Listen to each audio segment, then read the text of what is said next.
میرے بزرگوں اور پیارے بھائیوں، اللہ تعالیٰ آپ حضرات کے مجمع کو اور جمع ہونے کو بے حد قبول فرمائے۔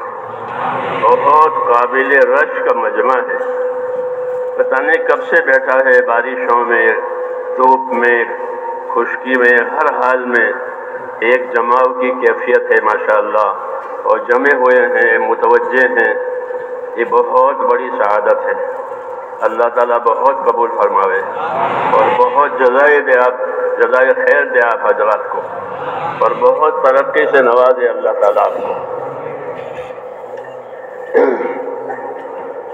میرے پیارے بھائیوں، بات یہ ہے کہ اللہ نے دنیا کو ذمہ داریوں کی جگہ قرار دیا کہ دنیا کیا ہے کہ یہ ذمہ داریوں کی جگہ ہے۔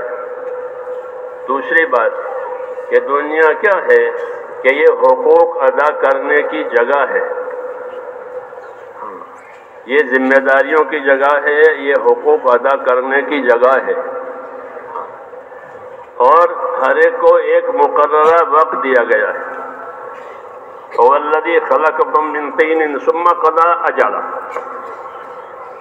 اللہ وہ پروردگار ہے جس نے ان کو مٹی سے پیدا کیا اور ایک مدت دی، اجل، ایک مدت مقررہ دی ہے، یعنی جینے کے لیے۔ ہر آدمی کو جینے کے لیے اللہ تعالیٰ نے ایک مدت مقررہ دی ہے، اسے اجل مسمى کہتے ہیں۔ دو اجل مسمى ہے، مقررہ مدت دو قسم کی، ایک شخصی اور ایک اجتماعی۔ شخصی مدت مقررہ وہ ہر آدمی کی عمر ہے موت تک، جس کا ذکر قرآن میں سورہ انعام میں ہے، وَأَجَلٌ مُّسَمًّى عِندَهُ، اور ایک مقررہ مدت وہ ہے جس کا علم اللہ کو ہے، کسی کو نہیں ہے، وہ پوری دنیا کی موت یعنی فنا ہونا اور قیامت کا آنا۔ یہ دو مدتیں ہیں، ہر آدمی کی اپنی مدت اور پوری دنیا کی مدت، اس کو اجل مسمى کہا۔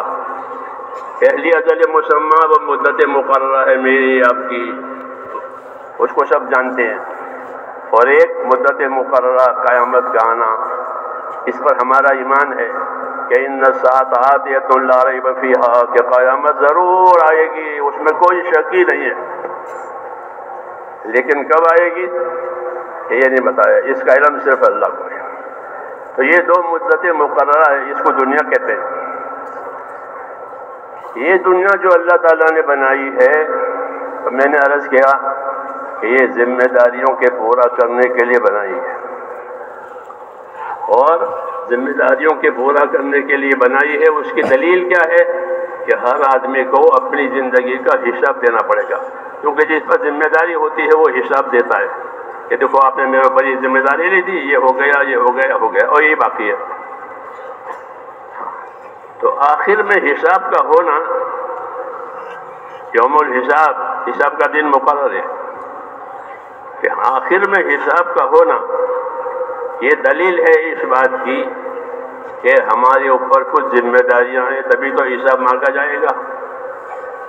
اسے میں نے عرض کیا کہ اللہ تعالیٰ نے دنیا کو ذمہ داریوں کی جگہ قرار دیا ہے کہ یہاں ذمہ داریاں آئے گی، اور جتنی ذمہ داری پوری کی جائے گی اتنی مدد آئے گی۔ ہاں، یہ ذمہ داریاں بندوں کے حساب سے بھی ہوتی ہے اور آخرت کے اللہ کے حساب سے بھی ہوتی ہے۔ اللہ کے حساب سے جو ذمہ داریاں ہیں وہ دین والی ذمہ داریاں ہیں کہ اللہ نے ہم پر دین قائم کیا ہے ہماری کامیابیوں کے لیے، اور ہم کو اپنے دین کی ذمہ داری دی ہے۔ رسولوں کو بھیجا ہے آدم علیہ السلام سے لے کر کے محمد صلی اللہ علیہ وسلم تک، وہ اسی لیے کہ دنیا میں لوگوں کی زندگی اللہ کی مرضیات کے مطابق، اس کے حکموں کے مطابق اور نبیوں کے طریقوں کے مطابق زندگی گزرے۔ اس کے لیے نبی آئے، نبیوں نے سب سے پہلے ایمان سکھایا کہ اپنے اللہ سے تعلق پیدا کرو، اپنے اللہ کو پہچانو، لا الہ الا اللہ، کوئی عبادت کے لائق نہیں، کوئی کام بنانے والا نہیں، کوئی حیات موت کا مالک نہیں، تو پھر کون ہے کہ اللہ کی ذات ہے جو عبادت کے لائق ہے، حیات موت کا وہی مالک ہے، سارے انتظامات اس کے پاس ہے اور سب کچھ اپنی قدرت سے کرتے ہیں، سب کچھ جانتے ہیں۔ کون سا پتا گرا ہے درخت سے اللہ کو وہ معلوم ہے، علم و قدرت کی وجہ سے۔ تو اللہ نے اپنی پہچان کرائی ہے علم و قدرت کے ذریعے سے، اور دعوت دی ہے بندوں کو کہ اپنے اللہ سے تعلق پیدا کرو۔ کہ کون سا تعلق؟ کہ عبادت کا تعلق پیدا کرو۔ ایمان دیا اور ایمان دے کر کے دعوت دی ہے ہم کو کہ اللہ کی عبادت کرو۔ کیوں؟ کہ فرمایا میں نے جناتوں کو اور انسانوں کو اپنی عبادت کے لیے پیدا کیا ہے۔ یہ اللہ تعالیٰ کا اعلان ہے کہ وما خلقت الجن والانس الا لیعبدون، میں نے جناتوں کو، پہلے جنات آباد ہوئے ہیں پھر زمین پر انسان آباد ہوا ہے، تو کب میں نے جناتوں کو اور انسانوں کو صرف اپنی عبادت کے لیے پیدا کیا ہے۔ یہ ہماری زندگی کا اصلی کام ہے کہ زندگی اللہ کی عبادت اور بندگی والی بنے، اور یہی اصل زندگی ہے کہ زندگی عبادت والی بنی، بندگی والی بنی، اللہ کے حکموں کی رعایت کے ساتھ زندگی گزری، یہ اصل زندگی ہے۔ اسی کی دعوت ہے، اسی کی تعلیم دی ہے، اسی کی تعلیم دی ہے۔ ہاں، خالی دعوت نہیں دی ہے بلکہ اس کی تعلیم دی ہے، اور زندگی گزارنے کے طریقے دیے ہیں ہم کو، عبادت میں بھی، لین دین میں بھی، رہن سہن میں بھی، ہر کام میں ہم کو طریقے دیے گئے ہیں تاکہ کوئی کام ہمارا جہالت اور ناواقفیت سے نہ ہو، بلکہ ایمان دیا پہلے اور پھر علم دیا نبیوں کے ذریعے سے۔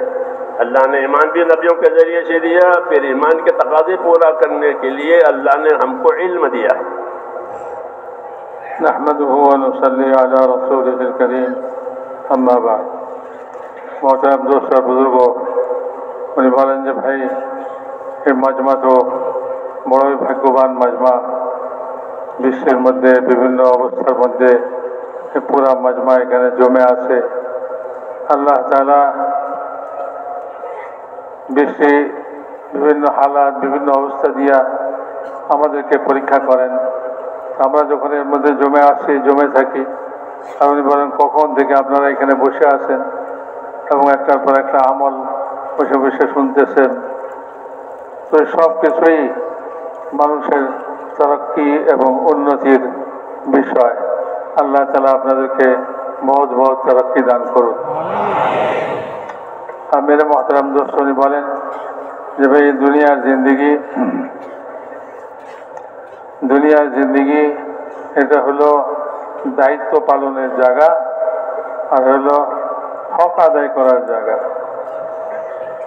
দুইটা কাজ এখানে। দায়িত্ব আল্লাহ পাকের পক্ষ থেকে দায়িত্ব আসবে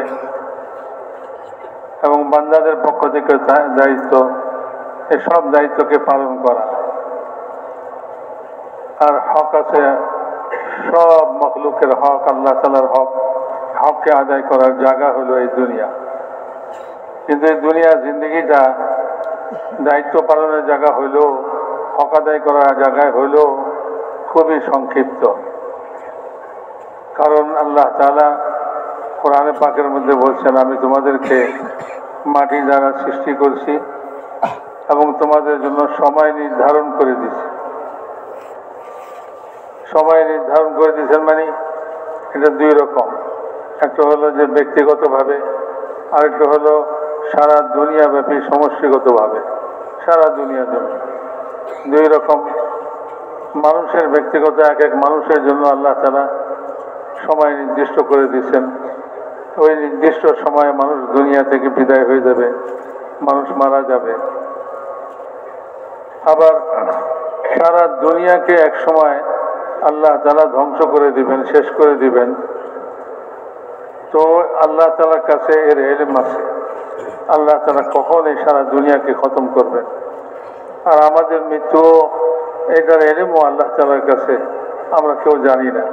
কিন্তু আল্লাহ তাআলা বলে দিচ্ছেন এই কথা যে একটা নির্ধারিত সময় পর্যন্ত তুমি দুনিয়াতে থাকবে। তো আমাদের প্রত্যেকের জন্য এই নির্ধারিত সময় আছে।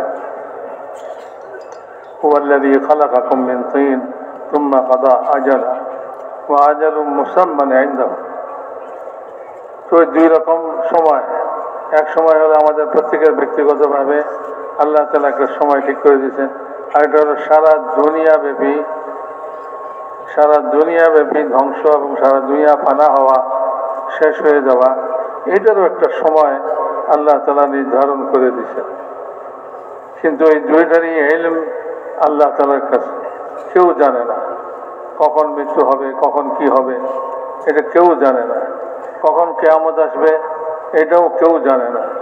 এই সবটার ইলম আল্লাহ তাআলার কাছে। আল্লাহই একমাত্র জানেন কখন কার মৃত্যু হবে, কখন দুনিয়া ফানা হবে, আল্লাহ ছাড়া কেউ জানে না। তো মেরে মহতারাম দোস্তার বুজুর্গ, এই সংক্ষিপ্ত জীবনে যে জন্ম থেকে মৃত্যু পর্যন্ত যে সময়টুকু আমাদেরকে আল্লাহ তাআলা দিয়েছেন, এই সময়টুকু দায়িত্ব পালনের জন্য। এক দায়িত্ব আল্লাহ পাকের পক্ষ থেকে, আল্লাহ পাক আমাদেরকে জীবনযাপনের জন্য তরিকা এবং কিভাবে আমরা জীবনযাপন করব এটার জন্য দিন দিয়েছেন। নবী রাসূলদেরকে দুনিয়াতে পাঠাইছেন এবং তাদের মাধ্যমে আল্লাহ তাআলা আমাদেরকে দিন দিয়েছেন যে কিভাবে দুনিয়ার জীবন কাটাইতে হবে, দুনিয়ার জিন্দেগি কিভাবে জীবনযাপন করতে হবে, এটার তরিকা আল্লাহ তাআলা নিজেই জানাই দিয়েছেন আমাদেরকে। যে ওই তরিকা মোতাবেক জীবনযাপন করবে সেই কামিয়াব হবে, সেই সফল কাম হবে। তো ওই তরিকা নবী রাসূলদের মাধ্যমে আমাদেরকে দিয়েছেন। আল্লাহ তাআলা এই দুনিয়াতে আমাদেরকে কেন সৃষ্টি করছেন? বলে যে বন্দেগী করার জন্য, ইবাদত করার জন্য, আল্লাহ তাআলার বন্দেগী করার জন্য আল্লাহ তাআলা আমাদেরকে সৃষ্টি করছেন। কোরআনে পাকের মধ্যে আল্লাহ তাআলা বলছেন, ওমা খালাকতুল জিন্না ওয়াল ইনসা ইল্লা লিয়াবুদুন। জিন এবং ইনসানকে শুধুমাত্র আল্লাহ তাআলার বন্দেগী করার জন্যই আল্লাহ তাআলা সৃষ্টি করছেন।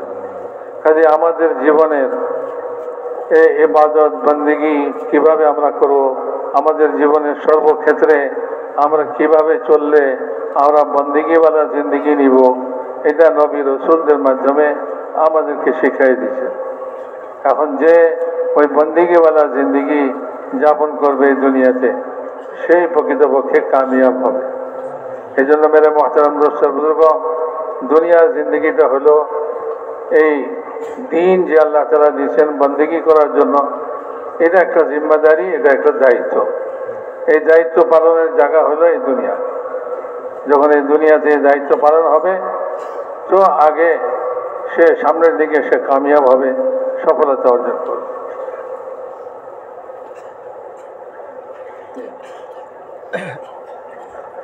तो मेरे दोस्तों, हम पर जिम्मेदारी डाली गई है और जिम्मेदारियों को पूरा करने के लिए हमको ईमान से, इल्म से नवाजा गया है। हाँ, क्योंकि ईमान ना हो तो वो कुफर है और इल्म ना हो तो जहल है। इन दोनों से कोई जिम्मेदारी पूरी होती नहीं है और दुनिया जिम्मेदारियों के पूरा करने की जगह है। अल्लाह की मदद इतनी रहेगी जितनी जिम्मेदारी पूरी की जाएगी। इसलिए हम पर यह लाजिम किया है कि अपना दीन सीखो।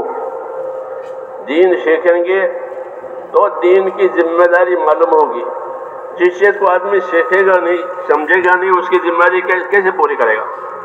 इसलिए हमको ये दावत दी है और हमको ये जिम्मेदारी डाली है कि अपने दीन को सीखो।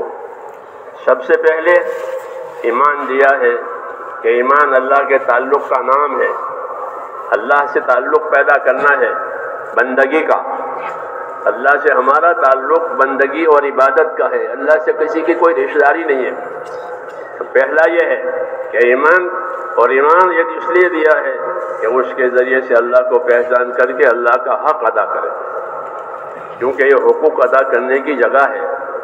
कि अल्लाह का क्या हक़ है?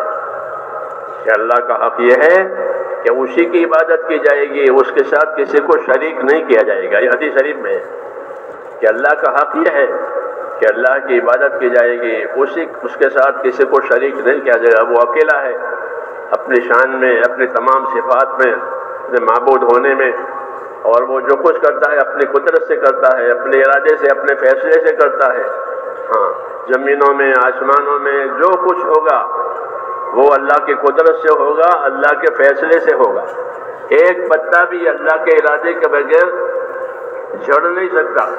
وما تسقط من ورقۃ الا يعلمها، ایک پتا بھی زمین پر گرتا ہے کسی درخت کا تو وہ خدا کے علم میں. تو پوری کائنات اللہ تعالیٰ کے علم اور اس کی قدرت کے نیچے ہے. جو اللہ چاہیں گے وہ ہوگا، جو اللہ نہیں چاہیں گے وہ نہیں ہوگا. یہ پکی بات ہے. یہاں تک کہ لوگوں کے دل کہ وہ بھی اللہ کے قبضے میں ہے. اللہ کے قبضے میں ہے لوگوں کے دل، لوگوں کے ارادے. تو ساری چیز پر اللہ تعالیٰ کا قبضہ اور قدرت ہے. جی ہاں، اپنی قدرت سے جو چاہیں کریں، اپنی قدرت سے کمزور کو طاقتور کر دے اور اپنی قدرت سے طاقتور کو کمزور کر دے، تاکہ سمجھ میں آئے کہ کرنے والا وہی ایک اکیلا ہے. چنانچہ اللہ نے اپنی اس قدرت کے نمونے دکھلائے ہیں. حضور صلی اللہ علیہ وسلم پیدا ہوئے، وہ زمانہ آپ کی موافقت کا نہیں تھا بلکہ مخالفت کا زمانہ تھا، اور آپ کے ساتھی جو تھے وہ بھی کمزور تھے. جو جنہوں نے ساتھ دیا ہے، ہمیشہ نبیوں کا ساتھ کمزور لوگوں نے دیا ہے. اور یہ خدا کی قدرت ہے کہ اللہ نے کمزوروں کے ذریعے سے کام کرایا، کیونکہ اصل کام کرنے والا اللہ ہے. کائنات میں وہ ہوگا جو اللہ چاہے گا، آسمانوں میں، زمینوں میں.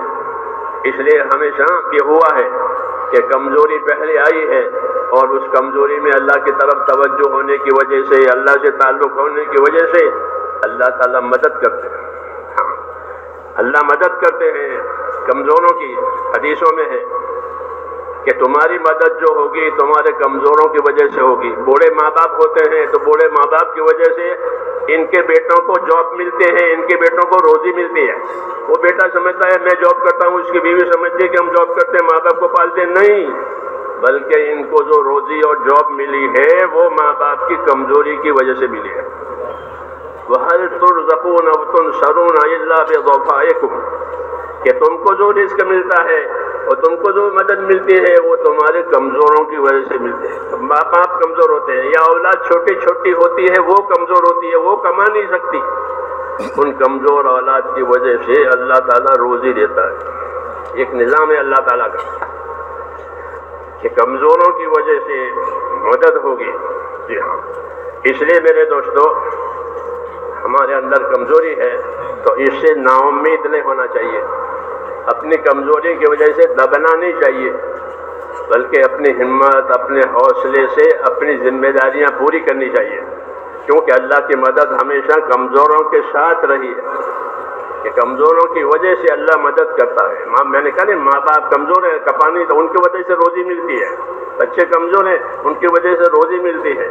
تو حدیث شریف بھی صاحب یہ کہتی ہے کہ هل ترزقون وتنصرون الا بضعفائكم، کہ تمہاری مدد ہوگی، تمہاری روزی ہوگی تمہارے کمزوروں کی وجہ سے. روزی کی ہر وقت ضرورت ہے اور مدد کی دین کے لیے ضرورت ہے، تو دونوں کی ضمانت دے رہے ہیں کہ روزی بھی کمزوروں کی وجہ سے ملے گی اور نصرت بھی کمزوروں کی وجہ سے ہوگی. کیونکہ دونوں ضروری ہے، روزی بھی ضروری ہے، نصرت بھی اپنے دین کی ضروری ہے. مسلمان کے ذمے ہے، مسلمان کے ذمے ہے کہ وہ اپنے دین پر قائم رہے اور اپنے دین کا مددگار بنے. یہ دو ذمہ داریاں ہوتی ہیں ہماری. اپنے دین پر قائم رہنا، استقامت کے ساتھ اپنے دین پر قائم رہنا، یہ ایک ذمہ داری ہے. اور دوسری بات کہ اپنے دین کی مدد میں رہنا تاکہ دین دنیا میں پھیلے اور دین کے لیے دنیا میں جگہ ہو جائے. کیونکہ غفلتوں کی وجہ سے اور جہالتوں کی وجہ سے دین کی جگہ اڑ گئی ہے، دین کے لیے جگہ نہیں ہے. تجارت میں سے دن نکل گیا، زراعت میں سے دن نکل گیا، عبادت میں سے دن نکل گیا، رسم رہ گئی. تو اس لیے میرے دوستو اللہ تعالیٰ نے دین دیا ہے اور دین کا کام دیا ہے تاکہ دین کو جگہ ملے. سب سے پہلے تو دین کو جگہ ملنی ہے اپنے دلوں میں. دلوں میں دین کی جگہ ملنے کا مطلب یہ ہے کہ اس بات کا یقین ہمارے اندر آئے کہ ہم کو جو کامیابی اللہ کی طرف سے ملے گی دنیا میں اور آخرت میں وہ صرف دین کی وجہ سے ملے گی. بس اللہ سے ہمارا تعلق دینی تعلق ہے، بندگی اور عبادت کا تعلق ہے. جتنا یہ تعلق قوی ہوگا اتنے حالات صحیح ہوں گے. جتنا یہ تعلق صحیح ہوگا اتنے حالات صحیح ہوں گے. اس لیے حالات کی شکایت نہیں کرنی ہے، بلکہ اپنی طرف توجہ کرنی ہے کہ ہمارا رجحان اپنے دین کی طرف کتنا ہے، ہمارا رجحان اپنے دین کی طرف کتنا ہے، یہ دیکھنا ہے۔ ہاں، اس لیے بزرگوں نے فرمایا کہ ہمارے حالات جو صحیح ہوں گے وہ ہماری دینداری کی وجہ سے صحیح ہوں گے۔ من اصلح ما بینہ وبین اللہ اصلح اللہ ما بینہ وبین خلقہ، یہ فرمایا بزرگوں نے کہ جو لوگ اپنا اور خدا کا معاملہ صحیح کر لیں گے تو اللہ ان کا اور دنیا والوں کا اور مخلوق والا معاملہ صحیح کر دے گا۔ تو حالات کے صحیح کرنے کا بھی یہی راستہ ہے کہ زندگیوں میں دین آوے، اور دنیا آخرت میں کامیابی لینے کے لیے بھی یہی راستہ ہے کہ زندگیوں میں دین آوے۔ میرے محترم دوستان بزرگوں، بولیں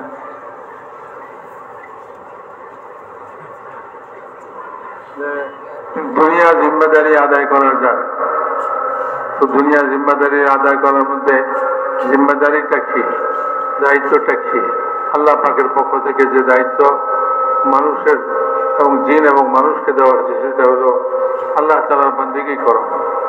এই বান্দিগির জন্য সর্বপ্রথম জিনিস যেটা, সেটা হলো ঈমান দিচ্ছেন, ঈমানের কলমা দিচ্ছেন, লা ইলাহা ইল্লাল্লাহ, আল্লাহ ছাড়া কোনো মাবুদ নেই, ইবাদতের যোগ্য, ইবাদতের উপযুক্ত আল্লাহ ছাড়া কেউ নেই। তো এই ঈমান দিলের মধ্যে আসতে হবে, দিলের ইয়াকিন বানতে হবে। ঈমানের যারা আল্লাহর সঙ্গে তাল্লুক এবং সম্পর্ক কায়েম হবে, যে আল্লাহ তাআলা সারা দুনিয়াকে চালান এবং আমাদেরকে সৃষ্টি করেছেন, সারা দুনিয়াকে সৃষ্টি করছেন, সারা দুনিয়া আল্লাহ তাআলার কবজায় কুদরতের মধ্যে আছে এবং আল্লাহ তাআলা এই দুনিয়াকে চালান। জমিন আসমানে যা কিছু আছে সবই আল্লাহ তাআলা চালাইতেছেন এবং আল্লাহ তাআলা ইলম সারা জমিন আসমান তার সৃষ্টিকে ঘিরে আছে। সৃষ্টির কোনো জিনিস আল্লাহ তাআলার ইলমের বাইরে নাই। একটা গাছের পাতা ঝরে, সে পাতাটাও আল্লাহ তাআলার ইলমে আছে, আল্লাহ তাআলার জানা আছে। এ নয় যে পাতা নিজে নিজে ঝরে গেল আর আল্লাহ তাআলা জানলেন না। না, একটা গাছের পাতাও যদি, এটা একটা মামুলি জিনিস, এটাও যদি গাছ থেকে ঝরে তো আল্লাহ তাআলার ইলমে আছে তা। তো সব জিনিস আল্লাহ তাআলার ইলমে আছে। আল্লাহ তাআলা সব জিনিসকে জানেন এবং আল্লাহ তাআলা তার কুদরত দিয়া সমস্ত দুনিয়াকে চালান, সমস্ত দুনিয়ার সব অবস্থাকে চালান আল্লাহ তাআলা। আল্লাহ তাআলার কুদরতের মধ্যে এই জিনিস আছে। আল্লাহর কুদরত, আল্লাহ নিজে চালান সব কিছু, কেউ কিছু করতে পারবে। আমরা যে রুজি কামাই করি, বলে যে আমি আমার যোগ্যতায় রুজি কামাই করি না, অথবা চাকরি করি, তো চাকরি আমার যোগ্যতা বলে নয়, বরং হাদিসের মধ্যে যেটা আসে আল্লাহ তাআলাই এই রুজি দেন। কিন্তু আল্লাহ তাআলার নিয়ম হইল আল্লাহ তাআলা এই রুজি আমাদের মধ্যে যারা কমজোর এবং দুর্বল তাদের কারণে আল্লাহ তাআলা দেন। কারো ঘরে খুব দুর্বল মা বাপ আছে, তো তাদের কারণে ছেলেকে চাকরি দিলেন, ছেলেকে কামাই রোজগারের সেকেল দিলেন। এমনিভাবে ছোট ছোট বাচ্চা আছে, তারাও দুর্বল। হাদিসের মধ্যে আছে যে তোমাদেরকে রিজিক দেওয়া হয়, তোমাদেরকে সাহায্য করা হয় তোমাদের দুর্বলদের কারণে, তোমাদের দুর্বলদের কারণে।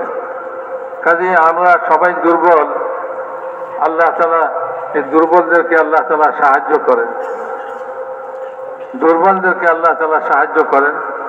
তো এই সাহায্য দুর্বলতার কারণে আসে। আমরা দুর্বল, আল্লাহর সঙ্গে যে সম্পর্ক কায়েম করবে ঈমানের দ্বারা, আল্লাহ তাআলা তার কুদরত দিয়ে তার অবস্থাকে ঠিক করে দিবেন। মানুষের জিম্মেদারি পালন করার ব্যাপারে, যা জিম্মেদারি আল্লাহ তাআলা দিয়েছেন এ ব্যাপারে মানুষ দুর্বল হতে পারে, কিন্তু সে যদি আল্লাহর সঙ্গে সম্পর্ক কায়েম করে ঈমানের দ্বারা, তো আল্লাহ তাআলা তার কুদরত দিয়া তাকে তার ওই জিম্মেদারি আদায় করার ব্যাপারে সাহায্য করবে। আল্লাহ তাআলা সাহায্য করবেন কুদরতের মাধ্যমে। তো দিন আল্লাহ তাআলা দিয়েছেন এবং দিনের মধ্যে ঈমান দিয়েছেন আল্লাহ তাআলা। ঈমানের দ্বারা আল্লাহর সঙ্গে তাআল্লুক পয়দা হয়, আল্লাহর সঙ্গে মানুষের সম্পর্ক কায়েম হয়ে যায়। যে পরিমাণে সম্পর্ক হয় সেই পরিমাণে আল্লাহ তাআলার কাছ থেকে সে সাহায্য পায়। এই দায়িত্ব পালনের জন্য আল্লাহ তাআলার সাহায্য ছাড়া মানুষ পারবে না, যেহেতু মানুষ দুর্বল আর কমজোর, আর কমজোরদের সঙ্গেই আল্লাহ তাআলার সাহায্য থাকে। যত রসুল নবী রসুল দুনিয়াতে আসছেন, তাদের সর্বপ্রথম তাদের সঙ্গে যারা ছিল তারা অত্যন্ত দুর্বল এবং কমজোর ছিল, তারা কমজোর এবং দুর্বল ছিল। আর তাদের কারণে আল্লাহ তাআলা, তাদের কমজোরির কারণে আল্লাহ তাআলার সাহায্য আসছে।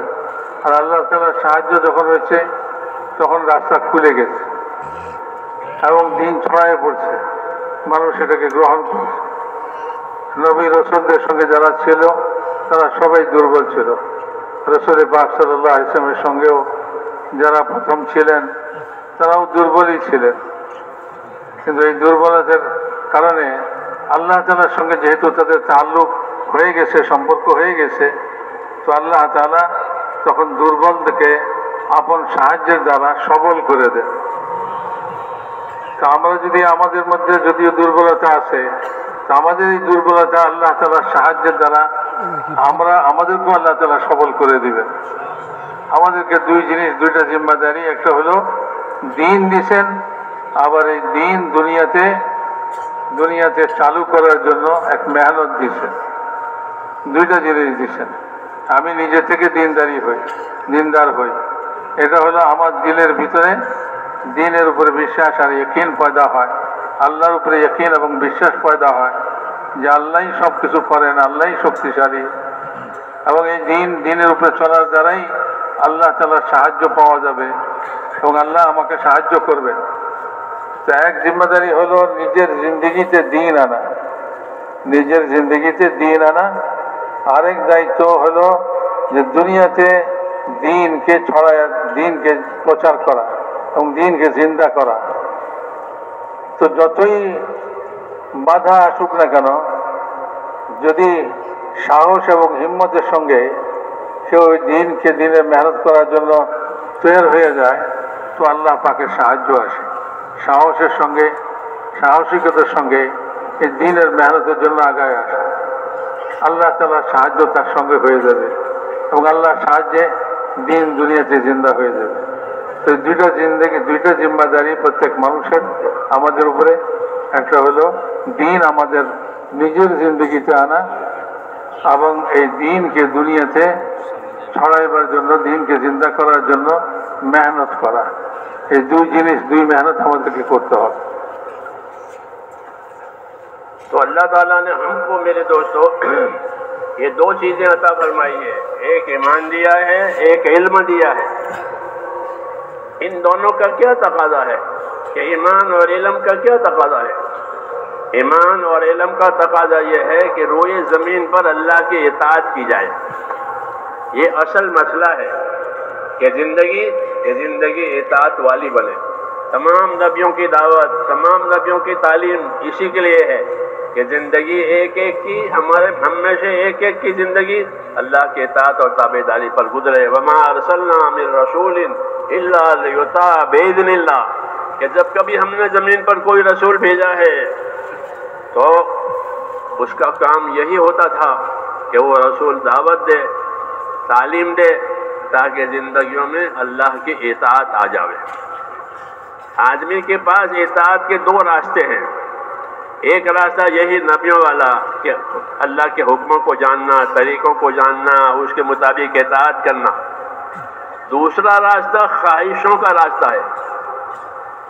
नफ्स में ख्वाहिशें पैदा होती है, आदमी के अंदर एक मादा रखा है अल्लाह ताला ने, उसकी वजह से उसके अंदर ख्वाहिशें पैदा होती है। गैर खुदा की तरफ रुख जाता है, उसको ख्वाहिश कहते हैं।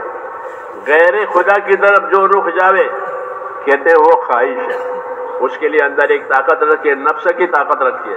नफ्स का तकाजा हमेशा खुदा के खिलाफ होता है, ख्वाहिशात पर जाना होता है। इसलिए अल्लाह ताला ने बंदों को इताअत की दावत दी है और ख्वाहिशात से बचने को कहा है कि वला तत्तबिल हवा फयुदिल्लक अन सबीलिल्लाह, कि बंदे अपनी ख्वाहिश के पीछे बच जाना, नहीं तो तू अपने रास्ते से भटक जाएगा। कि तेरी ख्वाहिशात जो है तुझे रास्ते से भटका देगी। اس لیے خواہشات میں سے نکل کر حکموں پر آنا یہ دعوت و تبلیغ کا کام ہے۔ ہم کہتے ہیں اللہ کے راستے میں نکلنا، اللہ کے راستے میں نکلنا، تو اللہ کے راستے میں نکلنے کا کیا مطلب ہے؟ ایک گھروں سے نکلنا کہ وہ ٹھیک ہے، وہ تو صورت ہے اس کی گھروں سے نکلنے کی، اور حقیقت کیا ہے کہ حقیقت یہ ہے کہ اپنی خواہشوں میں سے اپنے آپ کو اپنی غلط خواہشات میں سے نکال کر اللہ کے حکموں پر اپنے آپ کو صحیح طور پر جمانا، یہ حکموں پر چلنا، اس کا نام اطاعت ہے۔ تو ایمان اور علم کا تقاضا ہوتا ہے کہ اطاعت کریں۔ اطاعت کا اثر یہ ہوگا کہ جب زمین پر اللہ کی اطاعت ہوگی تو اطاعت کی وجہ سے زمین پر رحمت آئے گی، کیونکہ اطاعت رحمت کو کھینچتی ہے، معصیت اور گناہ عذاب کو کھینچتا ہے۔ اطیعوا اللہ واطیعوا الرسول لعلکم ترحمون، اطاعت کرو اللہ کی، اطاعت کرو اس کے رسول کی تاکہ تم پر رحم ہو جائے۔ تو رحمتوں کے لانے کا راستہ وہ اطاعت ہے۔ اس لیے ایمان اور علم دیا تھا کہ ایمان اور یقین اپنے اندر اللہ کا تعلق پیدا کرو، پھر اللہ تعالیٰ کی طرف سے جو ذمہ داریاں ایمان کی وجہ سے آوے اس کا علم دیا ہے، اس کو سیکھو۔ ہاں، اس کو سیکھو۔ ہر آدمی اپنی ضرورت کی چیزیں سیکھتا ہے، اپنے حاجت راحت کی چیزیں سیکھتا ہے، کیونکہ سیکھے گا نہیں تو کیسے گزارا ہوگا۔ ایسے ہی یہ تقاضا ہے کہ اللہ کے اطاعت کے لیے دین سیکھو، اللہ کے اطاعت کے لیے دین سیکھو، ایمان سیکھو، اعمال سیکھو، اخلاق سیکھو۔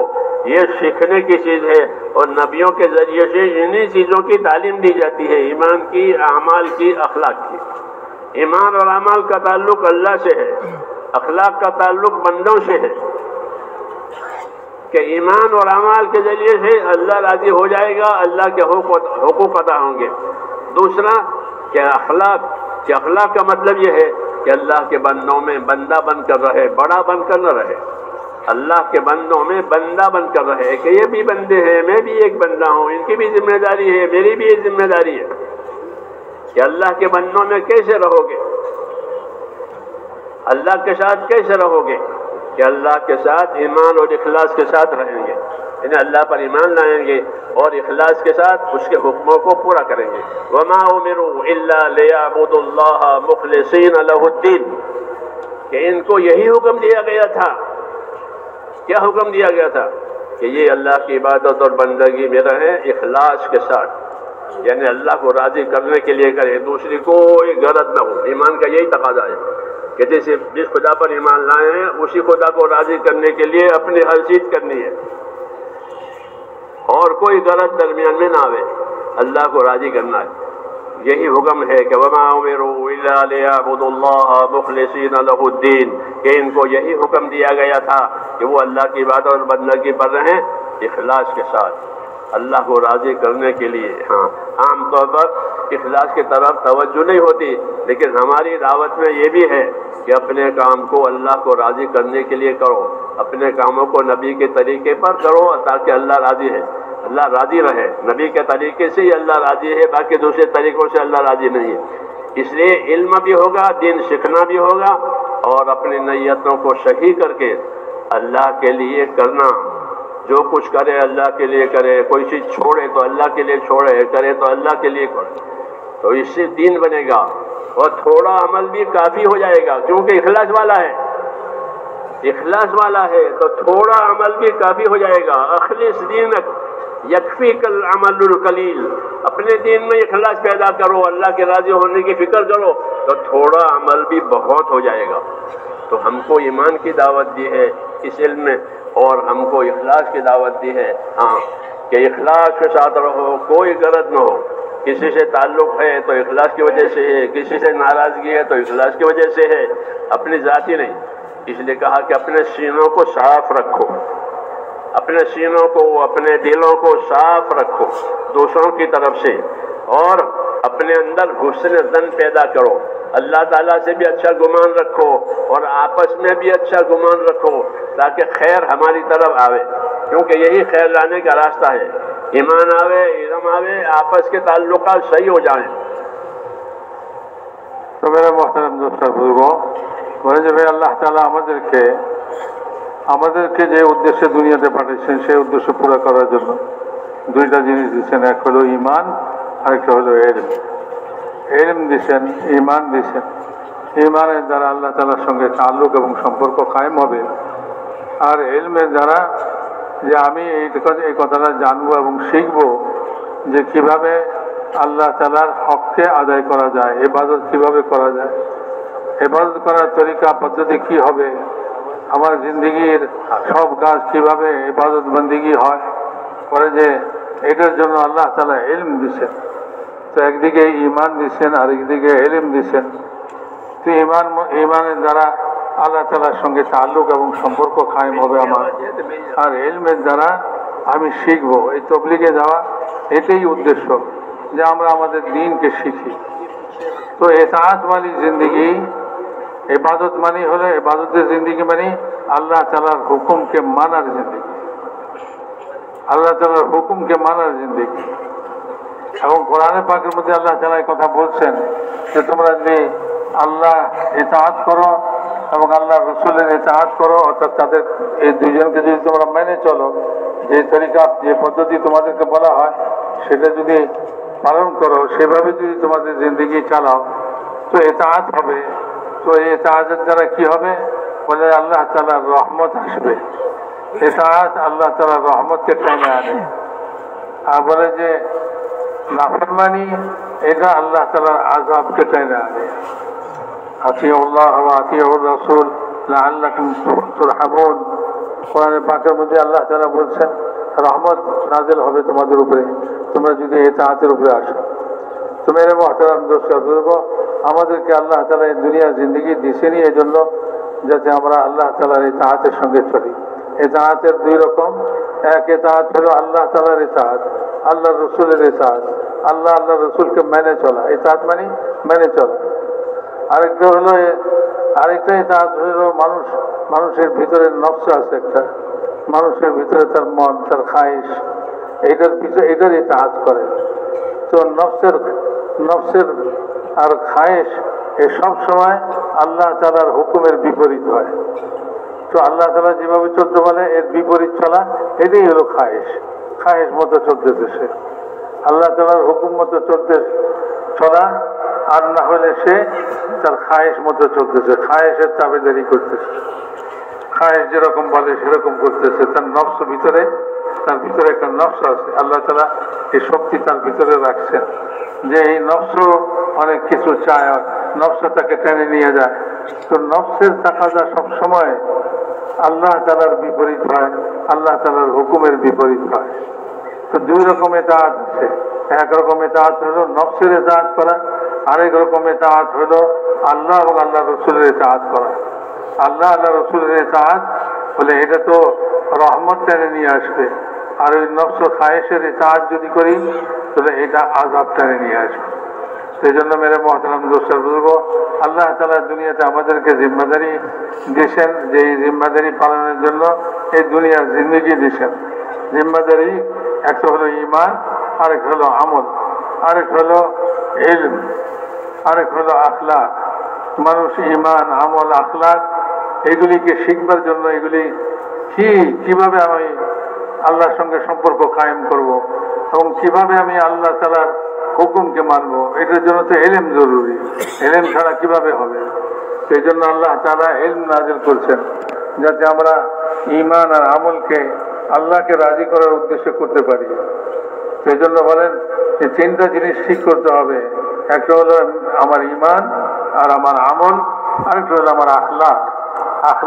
ঈমান, আমল যেটা এটা তো আল্লাহর সঙ্গে সম্পর্ক রাখে, আর আখলাক যেটা এটা হলো বান্দাদের সঙ্গে সম্পর্ক রাখে।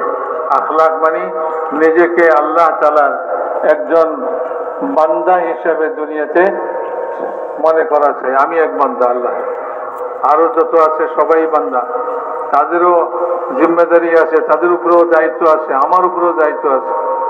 আমরা সব বান্দা, প্রত্যেকেই বান্দা, আমিও বান্দা। তো নিজেকে বান্দা খেয়াল করে চলা, এটাই হলো আখলাক। মানুষের মধ্যে চলবো, ঘরে বাইরে সমাজে চলবো, নিজেকে একজন আল্লাহর বান্দা হিসাবে আমি নিজেকে চালাইব। সবাই বান্দা, আমিও এক বান্দা। কাজে আমার মধ্যে কোনো বড়াই নেই, বড়ত্ব নেই, গর্ব নেই, অহংকার নেই। আমি অহংকার করার কিছু নেই আমার মধ্যে, এই জন্য যে আমি তো আল্লাহ তাআলার এক বান্দা। তো ভাই মেরে মোহতারাম দোস্ত, ঈমান আর আমাল এই দুইটা তরিকা হলো আমাদের দুনিয়াতে জীবনযাপনের তরিকা হলো এই দুইটা। আর এর সাথে বলে যে ঈমান আমলের মধ্যে আমাকে ইখলাস আনতে হবে, আমার নিয়তকে সহি করতে হবে। শুধুমাত্র আল্লাহকে রাজি করার জন্যই আমি এই সব কাজ করব, আল্লাহকে রাজি করার জন্য। কারোর সঙ্গে সম্পর্ক রাখতে হয় সেটাও আল্লাহকে রাজি করার জন্য, কারোর সঙ্গে সম্পর্ক ছিন্ন করতে হয় তো সেটাও আল্লাহকে রাজি করার জন্য, কোনো কাজ করতে হয় সেটাও আল্লাহকে রাজি করার জন্য, আর কোনো কাজ বর্জন করতে হয়, ছাড়তে হয় তো সেটাও আল্লাহকে রাজি করার জন্য। তো দুনিয়ার সব কাজ আল্লাহকে রাজি করার জন্য। আল্লাহ তাআলা আগের লোকদেরকে এই কথাই আদেশ করেছিলেন, ওমা উমিরু ইল্লা লিয়াবুদুল্লাহ মুখলিসিনা লাহুদ্দিন। আল্লাহ তাআলা আগের লোকদেরকেও এই কথাই বলছেন যে তারা যেন আল্লাহ তাআলার ইবাদত করে, আল্লাহর বন্দেগীওয়ালা জিন্দেগি করে, কিন্তু ইখলাসের সঙ্গে করে, আল্লাহকে রাজি করার উদ্দেশ্য করে। যা কিছু সে আল্লাহকে রাজি করার জন্য করবে এটার বদলে সে আল্লাহ তাআলার কাছে পাবে। এই জন্য বলে যাবে এইসব জিনিসগুলো আমাদেরকে জিন্দেগিতে আনতে হবে, এটা শিখতে হবে। এই শিখার জন্যই তবলিগে যাওয়া। সব জিনিস শিখার দ্বারাই আসে। দুনিয়াতে সব কাজ মানুষ শিখে, না শিখলে সে কিভাবে করবে? তো বন্দেগীওয়ালা জিন্দেগি আমি যে দুনিয়াতে চালাইবো, তো এটার জন্য বন্দেগীওয়ালা জিন্দেগির উপরে চলবো, আমার বন্দেগি আসবে আমার জিন্দেগিতে, এটাও শিখবার জিনিস, শিখতে হবে। এই জন্য ইলম নাযিল করেছেন যে ইলমের মাধ্যমে তুমি বন্দেগীওয়ালি জিন্দেগি শিখো, শিক্ষা করো। আখলাক কিরকম হবে সেটা তুমি শিক্ষা করো। তোমাকে যে ঈমান আমলের সঙ্গে ইখলাসও লাগবে এটাও শিক্ষা করো। সব জিনিস কি কি আমার জিন্দেগিতে লাগবে সব জিনিস শিখতে হবে। এই শিখবার জন্যই আল্লাহর রাস্তায় বাইর হওয়া। এ না যে ভাই ঘর থেকে বাইরেলাম, জমাতবন্দি হয়ে ঘোরাফেরা করলাম, এটা তো একটা জাহিরি জিনিস, কিন্তু উদ্দেশ্যটা কি? উদ্দেশ্যটা হলো এই দ্বীন শিক্ষা করা, যে দ্বীনের জিম্মাদারি আল্লাহ তাআলা আমাদেরকে দিয়েছে।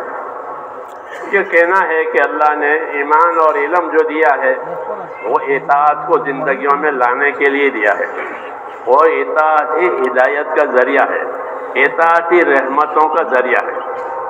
ये बताया गया है कि अगर नबी की इताअत करोगे तो नबी की राह पाओगे, वइन तुतिऊहु तहतदू, कि तुम्हारे अंदर इताअत नबी की आई तो नबी वाली राह पर चलना आसान हो जाएगा। तो ये जिम्मेदारी है हमारी ईमान और इल्म के मिलने की वजह से कि हमारे अंदर अल्लाह ताला की इताअत आ जाए। जान माल की आज़ादी ख़त्म। आदमी अपनी जान माल में अपने आप को आज़ाद समझता है। मौलाना मोहम्मद यूसुफ साहब रहमतुल्लाह अलैह फरमाते थे कि दावत और तबलीग की मेहनत के जरिए से हम उम्मत को इस गलती से बचाना चाहते हैं कि उम्मत ने ये समझ लिया है कि जान भी हमारी है, माल भी हमारा है, क्योंकि हमने माल कमाया है। जाहिर बात जब माल कमाया है तो वो हमारा ही है, और जान हमारी है। हालांकि जान भी अल्लाह ने दी है और मुकद्दर का माल भी बंदे को अल्लाह ताला उसकी ज़िंदगी में देते हैं। तो जान और माल जो है वो अल्लाह की अताया में से है, कि अल्लाह की नेमतों में से है। तो फरमाते थे कि हम इस दावत और तबलीग के ज़रिए से इस गलती से उम्मत को बचाना चाहते हैं कि उन्होंने जान को और माल को अपनी चीज़ समझी है। जिस तरह चाहें अपने आप को इस्तेमाल करें, अपने आज़ा और जवारिह को इस्तेमाल करें, जिस तरह चाहें अपने माल को इस्तेमाल करें, कहना ऐसा नहीं है। बल्कि आज़ा और जवारिह और बदन ये भी अल्लाह की नेमत है, और इसी तरह उसकी परवरिश के लिए जो माल अल्लाह ने पैदा किया है वो भी अल्लाह की नेमत है।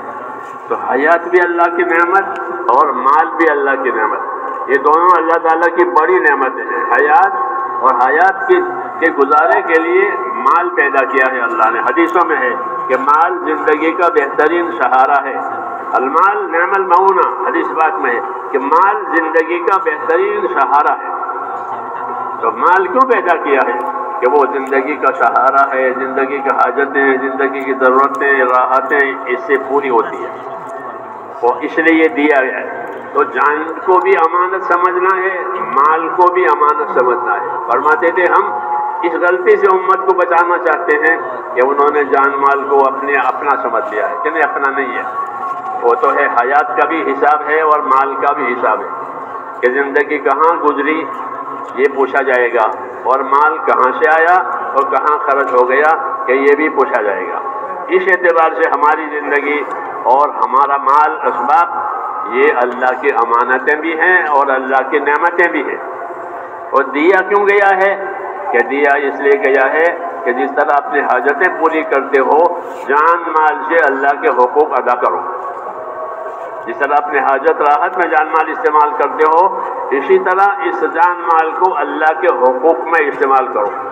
اللہ نے علم دے کر اپنا حق بتایا ہے کہ میرا یہ حق ہے، اس لیے جان و مال امانت ہے اور یہ دراصل حقوق ادا کرنے کے لیے دیا ہے۔ اللہ کا حق کہ اللہ کا حق یہ ہے کہ اس کی عبادت کی جائے، اور اللہ نے عبادتیں مقرر کی ہیں، بدنی عبادتیں، مالی عبادتیں، بدنی عبادتیں، مالی عبادتیں۔ بدنی عبادتوں میں نماز ہے، روزہ ہے، ذکر تلاوت ہے، اور مالی عبادتوں میں حج زکوٰۃ ہے، دوسرے احکامات ہیں۔ تو جان اور مال دراصل احکام پورا کرنے کے لیے ہم کو دیے گئے ہیں، اسی میں سے ہم کو اس کی اجازت ہے کہ کھاؤ بھی اور پیو بھی، اپنی ضرورتیں پوری کرو مال سے، کیونکہ مال نعمت ہے۔ تو نعمت کا اثر زندگی میں ہونا چاہیے۔ جب اللہ تعالیٰ کسی کو کوئی نعمت دے تو یہ بھی اللہ پسند کرتے ہیں کہ نعمت کا اثر اس کی زندگی پر ہو، کہ اللہ نے کھانے کو دیا ہے تو کھائے، پینے کو دیا ہے تو پیے، مال دیا ہے تو اس کو اپنے کام میں لاوے۔ حدیثوں میں ہے کہ جب اللہ نے نعمت دی ہے تو نعمت سے فائدہ اٹھاؤ۔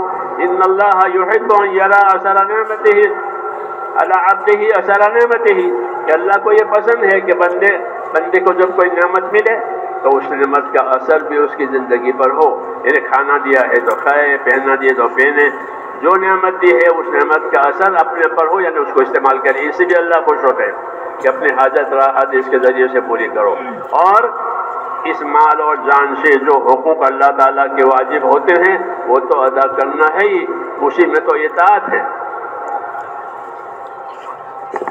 تو میرے محترم دوستوں بزرگوں، اللہ تعالیٰ ایمان আর এলেম দিয়েছেন, ইমান দিয়েছেন, এলেম দিয়েছেন।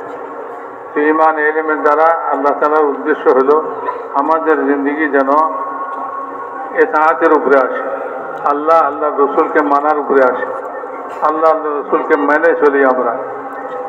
এলমের দ্বারা আমরা শিখবো যে কিভাবে আল্লাহকে মানতে হবে, আল্লাহকে মানার কি পদ্ধতি, কি তরিকা হবে, সেটা শিখবার জন্য আল্লাহ তাআলা ইলম নাযিল করেছেন। তো ঈমান আর ইলম এই দুই জিনিস নাযিল করেছেন এই জন্য যাতে আমরা আমাদের এই দুনিয়ার জিন্দগির যে জিম্মেদারি অথবা যে দায়িত্ব আমাদের উপরে আল্লাহ তাআলা দিয়েছেন সে দায়িত্ব পালনে সাহায্য নেই এবং সে দায়িত্ব পালন করতে পারি। কারণ ইলমের দ্বারা বোঝা যাবে যে কিভাবে আল্লাহ তাআলার ইতাআত করতে হবে, আল্লাহকে মানতে হবে। আল্লাহ তাআলা ইবাদত করার পদ্ধতি আল্লাহ তাআলা বাতাই দিয়েছেন, তো এটা ইলমের দ্বারাই তো শিখতে হবে, ইলমের দ্বারাই জানা যাবে। তো ঈমান আর ইলম এই দুইটাই এই জন্য যে যাতে আমরা আল্লাহ তাআলার ইতাআত করতে পারি। তো মেরে মোহতারাম দোস্ত বুজুর্গ, ইতাআতের জন্যই আল্লাহ তাআলা এই দুই জিনিস আমাদেরকে দিয়েছেন। তো এই যে দুই জিনিসের মাধ্যমে, ইলমের মাধ্যমে আমরা আল্লাহ তাআলার ইতাআতকে শিখব। আর যখন ইতাআত আসবে আমাদের জিন্দগিতে, ইতাআত আসবে তো আল্লাহ তাআলার রহমত আমাদের উপরে হতে থাকবে, আল্লাহ তাআলার রহমত আমাদের উপরে নাযিল হতে থাকবে। সেই জন্য মেরে মোহতারাম দোস্ত বুজুর্গ, এই ইলম ও ঈমান আর ইলম এই দুই জিনিস আল্লাহ তাআলা দিয়েছেন যাতে আমরা এই দুনিয়ার জিন্দগির দায়িত্ব এবং জিম্মাদারিকে পালন করতে পারি। এটার জন্যই ইলম শিখতে হবে এবং ইলমের উপরে আমল করতে হবে, ইলমের উপরে জিন্দগি উঠাইতে হবে। ইলম ছাড়া দুনিয়ার জিন্দগি চলবে না। তো মেরে মোহতারাম দোস্ত, আল্লাহ তাআলা দুনিয়াতে আমাদেরকে সময় দিয়েছেন, সুযোগ দিয়েছেন, জান আর মাল এই দুই জিনিস আল্লাহ তাআলা আমাদেরকে দিয়েছেন। এই দুই জিনিস আল্লাহ তাআলা এই জন্যই দিয়েছেন যাতে আমরা আল্লাহর হুকুমকে পুরা করতে পারি। একদিকে এই জান মাল এই জন্য দিয়েছেন দুনিয়ার জরুরত পুরা হয়ে যায়, এটার জন্য মাল আল্লাহ তাআলা দিয়েছেন, আমাদের খাওয়া দাওয়া ইত্যাদি বিভিন্ন প্রয়োজন আছে, এগুলি আমরা এই মালের দ্বারা পূরণ করি। এবং এরকমভাবে আল্লাহ তাআলা জান দিয়েছেন, এই জান দিয়া আমরা আমাদের জানের যে হাজত আছে, জানের যে প্রয়োজনগুলো আছে, সে প্রয়োজনগুলি আমরা মিটাই। তো জান আর মাল আল্লাহ তাআলা এই জন্য দিয়েছেন যে আল্লাহ তাআলার হুকুক, আল্লাহ তাআলার হক এই জান মালের দ্বারা আমরা পুরা করি, আল্লাহ তাআলার হককে আদায় করি। কিন্তু মেরে মহতারাম দোস্ত বুজুর্গ, মানুষ মনে করে জান আমার, মাল আমার, জানটা আমার, মালটা আমার, তো কাজে আমি আমার ইচ্ছা মতো স্বাধীন মতো এই মাল খরচ করব, এই জান খরচ করব, সে এটা মনে করে। হযরত মাওলানা ইউসুফ সাহেব রহমতুল্লাহ আলাইহি উনি এই কথা বলতেন যে আমরা এই তবলিগের মেহনতের দ্বারা কি চাই, আমরা এই তবলিগের মেহনত দ্বারা মানুষের এই ভুলটাকে ভাঙাইতে চাই, মানুষের এই ভুলটা ভাঙুক। মানুষ মনে করে যে সে তার মালের মালিক, সে বলে আমার মাল, তা সে মনে করে আমার জান, তো নিজের জিন্দগি, নিজের মাল এগুলি নিজের মনে করে, বলে না এগুলি তো সবই আল্লাহ তাআলার দেওয়া, আল্লাহ তাআলার নিয়ামত, আল্লাহ তাআলা নিয়ামত হিসেবে দিয়েছেন। এবং এটার মধ্যে আল্লাহ তাআলা হুকুম দিয়েছেন, জান তোমার কোথায় ব্যবহার হবে, মাল তোমার কোথায় ব্যবহার হবে। তো মালের ব্যাপারে আমি স্বাধীন নই, আমার জানের ব্যাপারেও আমি স্বাধীন নই। আমাকে জান মাল ব্যবহারের তরিকা শিখাই দেওয়া হয়েছে, বলা হয়েছে যে তুমি এই জায়গায় তোমার জান লাগাবে, এই জায়গায় তোমার মাল খরচ করবে।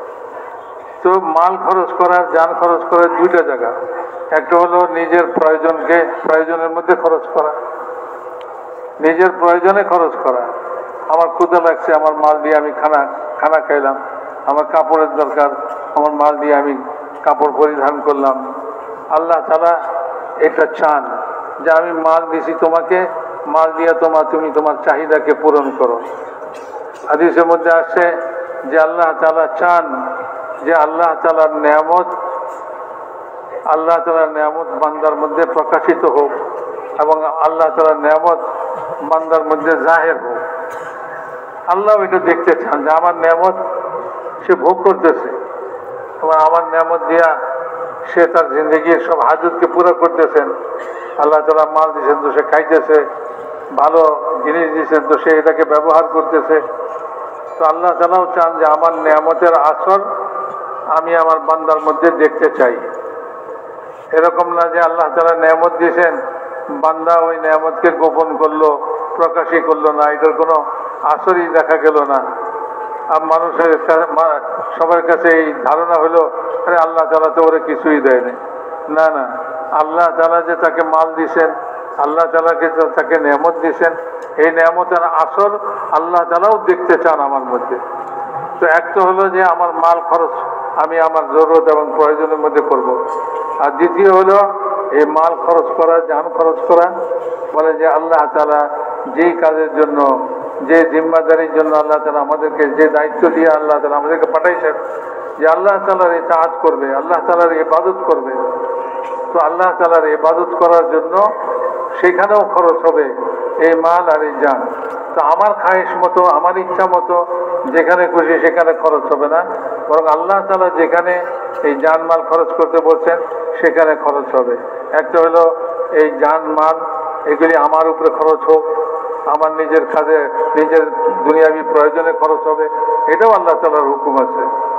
আরেকটা হুকুম হলো যে এই জান মাল দিয়ে আল্লাহ তাআলার ইবাদত করো।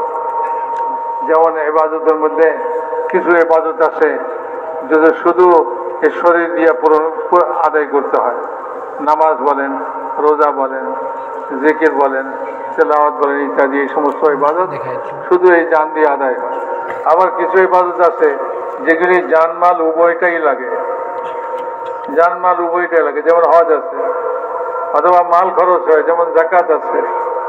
তো এগুলির মধ্যে মাল খরচ হবে, আর এই হজের মধ্যে জানও খরচ হবে, মালও খরচ হবে। আল্লাহ তাআলার ইবাদতের মধ্যে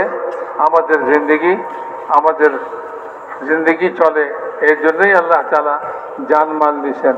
এ কথা ধারণা করা ভুল ধারণা, এটা যে এই জান তো আমার, এই মাল তো আমার, আমি আমার ইচ্ছা মতো আমার খুশি মতো যেখানে খুশি সেখানে খরচ করব না।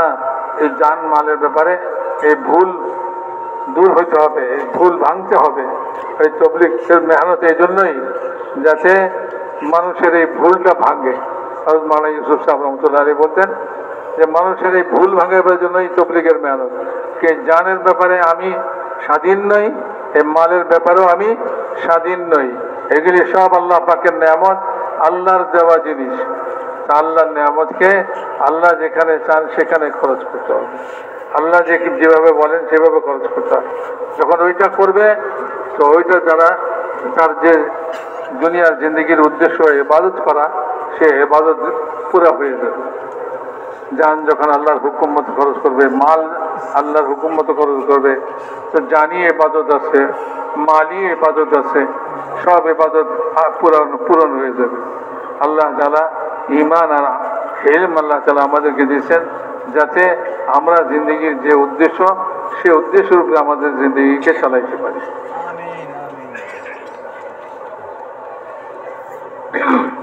हमारी इस दावत की मेहनत में एक नंबर है, तीसरा नंबर वो क्या है?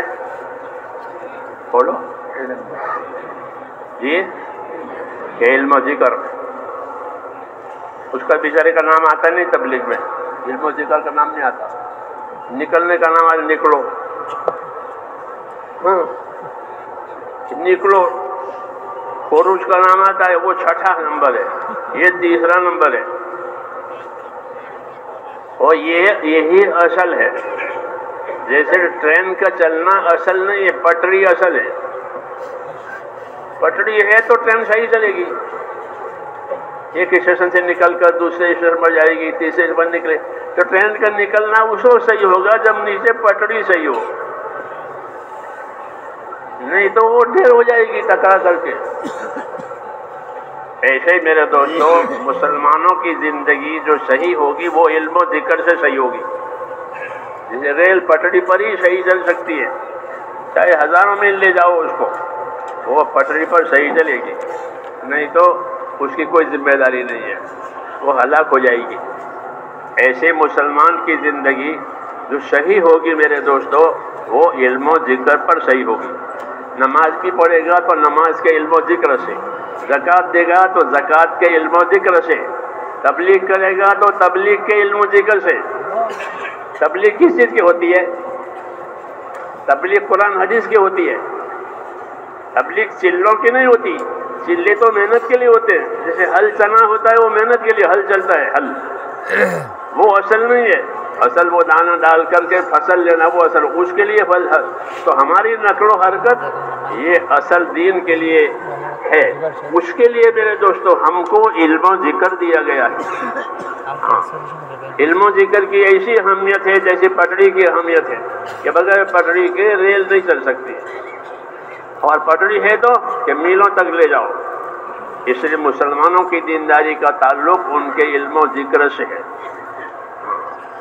पटरी से कभी भी रेल अलग नहीं होती। करीब में जाना हो, दूर जाना हो, रहेगी अपने दोनों पटरी पर। इस तरह मुसलमान अपनी दीनदारी में हर वक्त इल्म जिक्र का मोहताज है। इल्म नहीं होगा तो जहालत होगी, जिक्र नहीं होगा तो गफलत होगी। एक दूसरे के मुकाबिल की चीज है, इसको समझना है। क्या इल्म नहीं होगा तो क्या होगा? क्या इल्म नहीं है तो जहालत है, और जिक्र नहीं है तो क्या? जिक्र नहीं है तो गफलत है। तो जहालत से और गफलत से तो दीन नहीं बनता। हुजूर सल्लल्लाहु अलैहि वसल्लम से आने से पहले लोग गाफिल भी थे, वो जाहिल भी थे। लितुंदिर कौमम मा उन्दिर आबाउहुम फहुम गाफिलून, ये कुरान शरीफ कह रहा कि नबी आप लोगों को डराएंगे, समझाएंगे, क्यों कि ये भी उनके बाप दादा सब गाफिल है, उनको जिम्मेदारी की खबर ही नहीं। गाफिल उसको कहते हैं जो जिम्मेदारी की पूरी न करे, और जाहिल उसको कहते हैं जो जिम्मेदारियों को और हुकूक को न जाने, उसको जाहिल कहते हैं। कि न जिम्मेदारी जानता है न हुकूक जानता है। इन दोनों चीजों को हुजूर ने मिटाया है इल्म जिक्र देकर। इल्म देकर जहालत को खत्म किया और जिक्र देकर गफलत को खत्म किया। یہ اس کے نتائج میں سے ہے. اس لیے ان باتوں کو سمجھنی ہے کہ بھائی علم و ذکر ہے کیا چیز، علم و ذکر ہے کیا چیز، اس کا نام ہی نہیں آتا غریب کا. ہاں حالانکہ وہی اصل ہے، جیسے ریل کی پٹڑی اصل ہے، چاہے ریل کتنی فاسٹ جا رہے ہاں، لیکن پٹڑی کے بغیر اس کا چلنا مشکل ہے. ایسے میرے دوستوں مسلمانوں کی زندگی علم و ذکر کے بغیر دینی زندگی بنے یہ مشکل ہے. اس لیے ہماری دعوت میں علم و ذکر کو لیا گیا ہے. اگرچہ غلبہ خروج کا کر دیا کہ وہ نکلو نکلو نکلو، تو نکلنا تو ٹھیک ہے، لیکن نکلنا نکلنے کے لیے نہیں ہے، بلکہ نکلنا علم و ذکر کو دنیا میں رائج کرنے کے لیے ہے. کیونکہ مسلمان کی زندگی کے یہی طریقے ہیں کہ وہ علم اور ذکر، یعنی اللہ کا حکم دیکھے، نبی کا طریقہ دیکھے، اللہ کا حکم دیکھے یہ علم ہوا، طریقہ دیکھے یہ ذکر ہوا. یہ مقصد ہے علم و ذکر کا. اس اعتبار سے اس محنت کو علم و ذکر سے اصل آباد کرنا ہے تو جہالت ختم ہوگی اور غفلت بھی دور ہو جائے گی، اور ذمہ داریوں کا احساس آئے گا. یہی حضور صلی اللہ علیہ وسلم کا کمال تھا کہ آپ نے اپنی دعوت جاہلیت کے زمانے میں چلائی ہے. اس زمانے کو جاہلیت کا زمانہ کہتے ہیں. جاہلیت اتنی تھی کہ لوگ کعبہ کا طواف ننگا کرتے تھے، عورتیں بھی اور مرد بھی. جہالت کیوں؟ جہالت میں حقوق کی، ادب کی کوئی خبر نہیں ہوتی، جاہل ہے، نابینا ہے. ایسے غافل کہ غافل کو اپنی ذمہ داری کی پرواہ نہیں ہوتی، وہ غافل ہے، نشے میں ہے. اس لیے میرے دوستو جہالت کو اور غفلت کو دور کیے بغیر دین نہیں بنتا، یہ یاد رکھو. اس کے توڑ کے لیے ہم کو علم و ذکر دیا گیا ہے، اور علم و ذکر کی وہی حالت ہے جو پٹڑی کی حالت ہے کہ ریل ہر وقت اپنی پٹڑی کے ساتھ ہی ہوگی. ریل ہے تو پٹڑی ہے، پٹڑی ہے تو ریل ہے. مسلمان ہے تو علم و ذکر والا ہے، علم و ذکر ہے تو مسلمان ہے. یہ حضور صلی اللہ علیہ وسلم کا کمال تھا کہ ہماری زندگی کی ہر حالت کو آپ نے علم و ذکر لا کر چھوڑا ہے، ورنہ لوگ تو غافل تھے اور جاہل تھے، عبادت میں بھی، دوسروں کے حقوق میں بھی. اس لیے اس علم و ذکر کو خاص سمجھنا ہے، نہیں تو یہ دعوت جو ہے علم و ذکر سے کوری ہوگی، جہالت دور نہیں ہوگی، غفلت دور نہیں ہوگی. اور جب جہالت و غفلت دور نہیں ہوگی تو حقوق کی پہچان بھی نہیں ہوگی کہ اللہ کا کیا حق ہے، نبی کا کیا حق ہے، قرآن کا کیا حق ہے. حدیثوں میں ہے کہ اللہ کا کیا حق ہے، کہ اللہ کا حق یہ ہے کہ اس کی عبادت کی جائے گی، اس کے ساتھ کسی کو شریک نہیں کیا جائے گا. حق کا علم دے رہے ہیں. نبی کا کیا حق ہے، کہ نبی کا حق یہ ہے کہ اس کے رسول ہونے کا یقین کرو اور ان کے سنتوں کو، ان کے علوم کو سیکھو، اور پھر ان کا علم سیکھ کر اپنے آپ کو نبی کی سنتوں کا، طریقوں کا پابند کرو. جی ہاں، یہ علم و ذکر کی غرض ہے، یہی اصل ہے، اسی کی دعوت ہے، اسی کے لیے نقل و حرکت ہے کہ دنیا میں علم و ذکر پھیلے، جہالت غفلت ختم ہو جائے. ہاں، اس لیے اس کی طرف خاص توجہ کرنے کی ضرورت ہے. مولانا الیاس صاحب رحمۃ اللہ علیہ کا منشا یہ تھا کہ ہماری نقل و حرکت یہ چلتا پھرتا مدرسہ بن جائے. جیسے صحابہ کرام نے نقل و حرکت کے ساتھ ایک دوسرے کی صحبت کے ساتھ علم لیا ہے. مدرسے نہیں تھے، درسگاہیں نہیں تھی، جی ہاں اس زمانے میں، بلکہ مسجدیں تھیں اور نقل و حرکت تھی. مسجدوں میں بھی یہ کام ہوتا تھا سیکھنے سکھانے کا، اور نقل و حرکت کے ذریعے سے بھی، کہ نقل و حرکت کے ذریعے سے ناواقف لوگوں کو دین کی دعوت دی جاتی تھی، اور جو دعوت قبول کرتے تھے ان کو علم و ذکر دیا جاتا تھا. ہاں، دعوت دے کر صحابہ وہاں ٹھہر جاتے تھے. حیات الصحابہ پڑھنے کی ضرورت ہے. حیات الصحابہ جو حضرت رحمۃ اللہ نے لکھی ہے اسے پڑھنے کی ضرورت ہے. اس کی بیچاری کو بھی سائڈ پر کر دیا ہے. اس میں یہ ہے کہ جب وہ کہیں جاتے تھے، ان کی جماعت جاتی تھی تو وہ ایمان کی دعوت دے کر وہاں رک جاتے تھے. ہاں، خالی ایمان کی دعوت دے کر ان کو مسلمان بنا کر چلے آتے تھے، ایسا نہیں تھا. وہاں رک جاتے تھے. تو رک کر کیا کرتے تھے کہ ان کو علم و ذکر کے ذریعے سے اللہ کی اطاعت پر اور اللہ کے حکم پر، نبی کے طریقوں پر لاتے تھے. کہ اب زندگی میں سے وہ طریقے چلے گئے جو جاہلیت کے تھے، अब ज़िंदगी में वो तरीके आए जो रसूल सल्लल्लाहु अलैहि वसल्लम के ज़रिए से उम्मत को मिले हैं। ये इल्म और ज़िक्र की गायत और गरज है कि ज़िंदगी के तरीके बदल जाएं, दावत और तबलीग की मेहनत से ज़िंदगियों में तब्दीली आवे। ये मकसूद है कि ज़िंदगियों में तब्दीली आए। कि तब्दीली का क्या रुख है? कि तब्दीली का एक रुख ये है कि निगाह और फिक्र आखिरत के पैदा हो जाए। ये तब्दीली की पहली अलामत है कि भाई तबलीग में निकल कर ज़िंदगी में तब्दीली आई। कि क्या तब्दीली आई? ये फिक्र आखिरत की पैदा हो गई। इन्नमा हिमामुना अल-आखिरा वलैसत हिमामुना अद-दुनिया।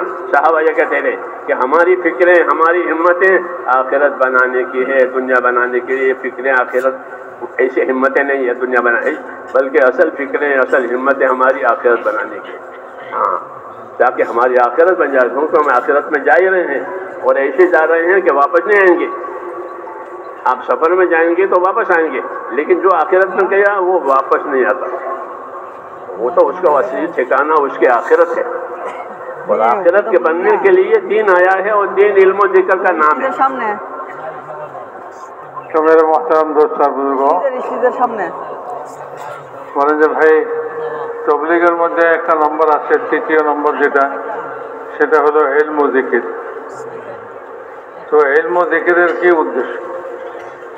ইলম ও জিকিরের 3 নম্বর।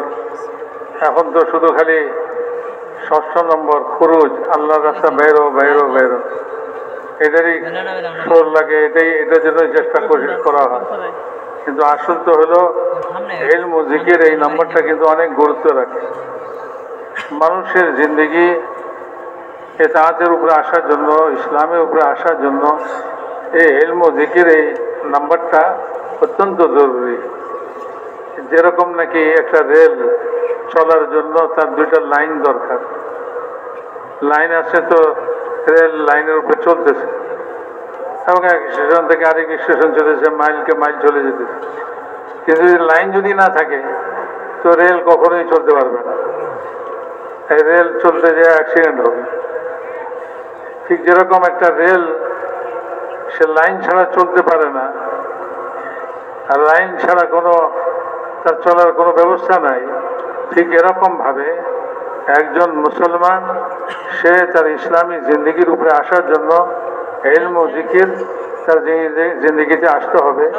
এটাও তার 2টা লাইনের মতোই। এটা নাই তো সে কখনোই ইসলামী জিন্দেগির উপরে আসতে পারে। ইসলামী জিন্দেগির উপরে আসার জন্য এবং যে জিম্মাদারি দায়িত্ব এতক্ষণ পর্যন্ত আপনারা শুনলেন যে ইবাদত করতে হবে, আল্লাহ তাআলার সঙ্গে সম্পর্ক, কোনোটাই হবে না যতক্ষণ পর্যন্ত ইলম ও জিকিরের এই 2 লাইনের উপরে জিন্দেগি না উঠবে। জিন্দেগি এই 2 লাইনের উপরে না উঠবে।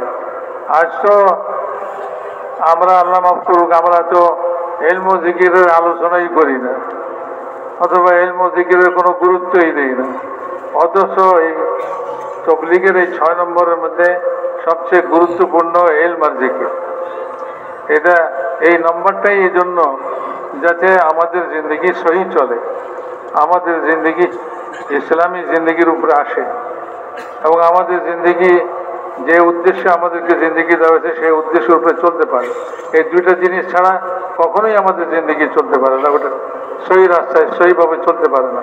যেরকম ট্রেন এবং রেল 2টা লাইন ছাড়া, লাইনের উপরে তার চাকা না থাকলে অথবা লাইন না থাকলে সে কখনোই চলতে পারবে না, একটা মানুষও চলতে পারবে না।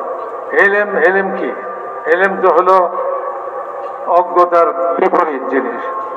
একজন লোক অজ্ঞ, জানে না, তার বিপরীত হলো এলেম। সে জ্ঞানী লোক, জ্ঞান আছে তার কাছে।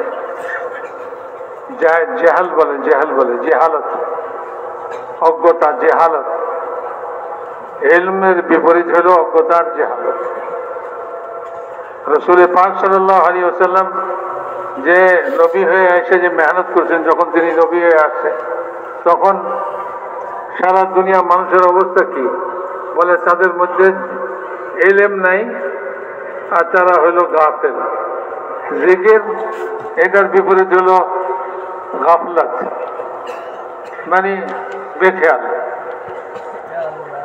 গাফলাত মানে বেখেয়াল, কোনো খেয়াল নেই, গাফেল হয়ে বসে আছে।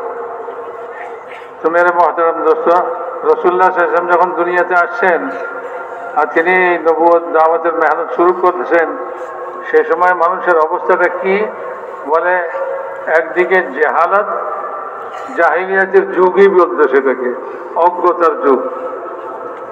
আরেক হলো গাফেল, লিতুনজিরা কওমান মা উনজিরা আবাউহুম ফাহুম গাফিলুন।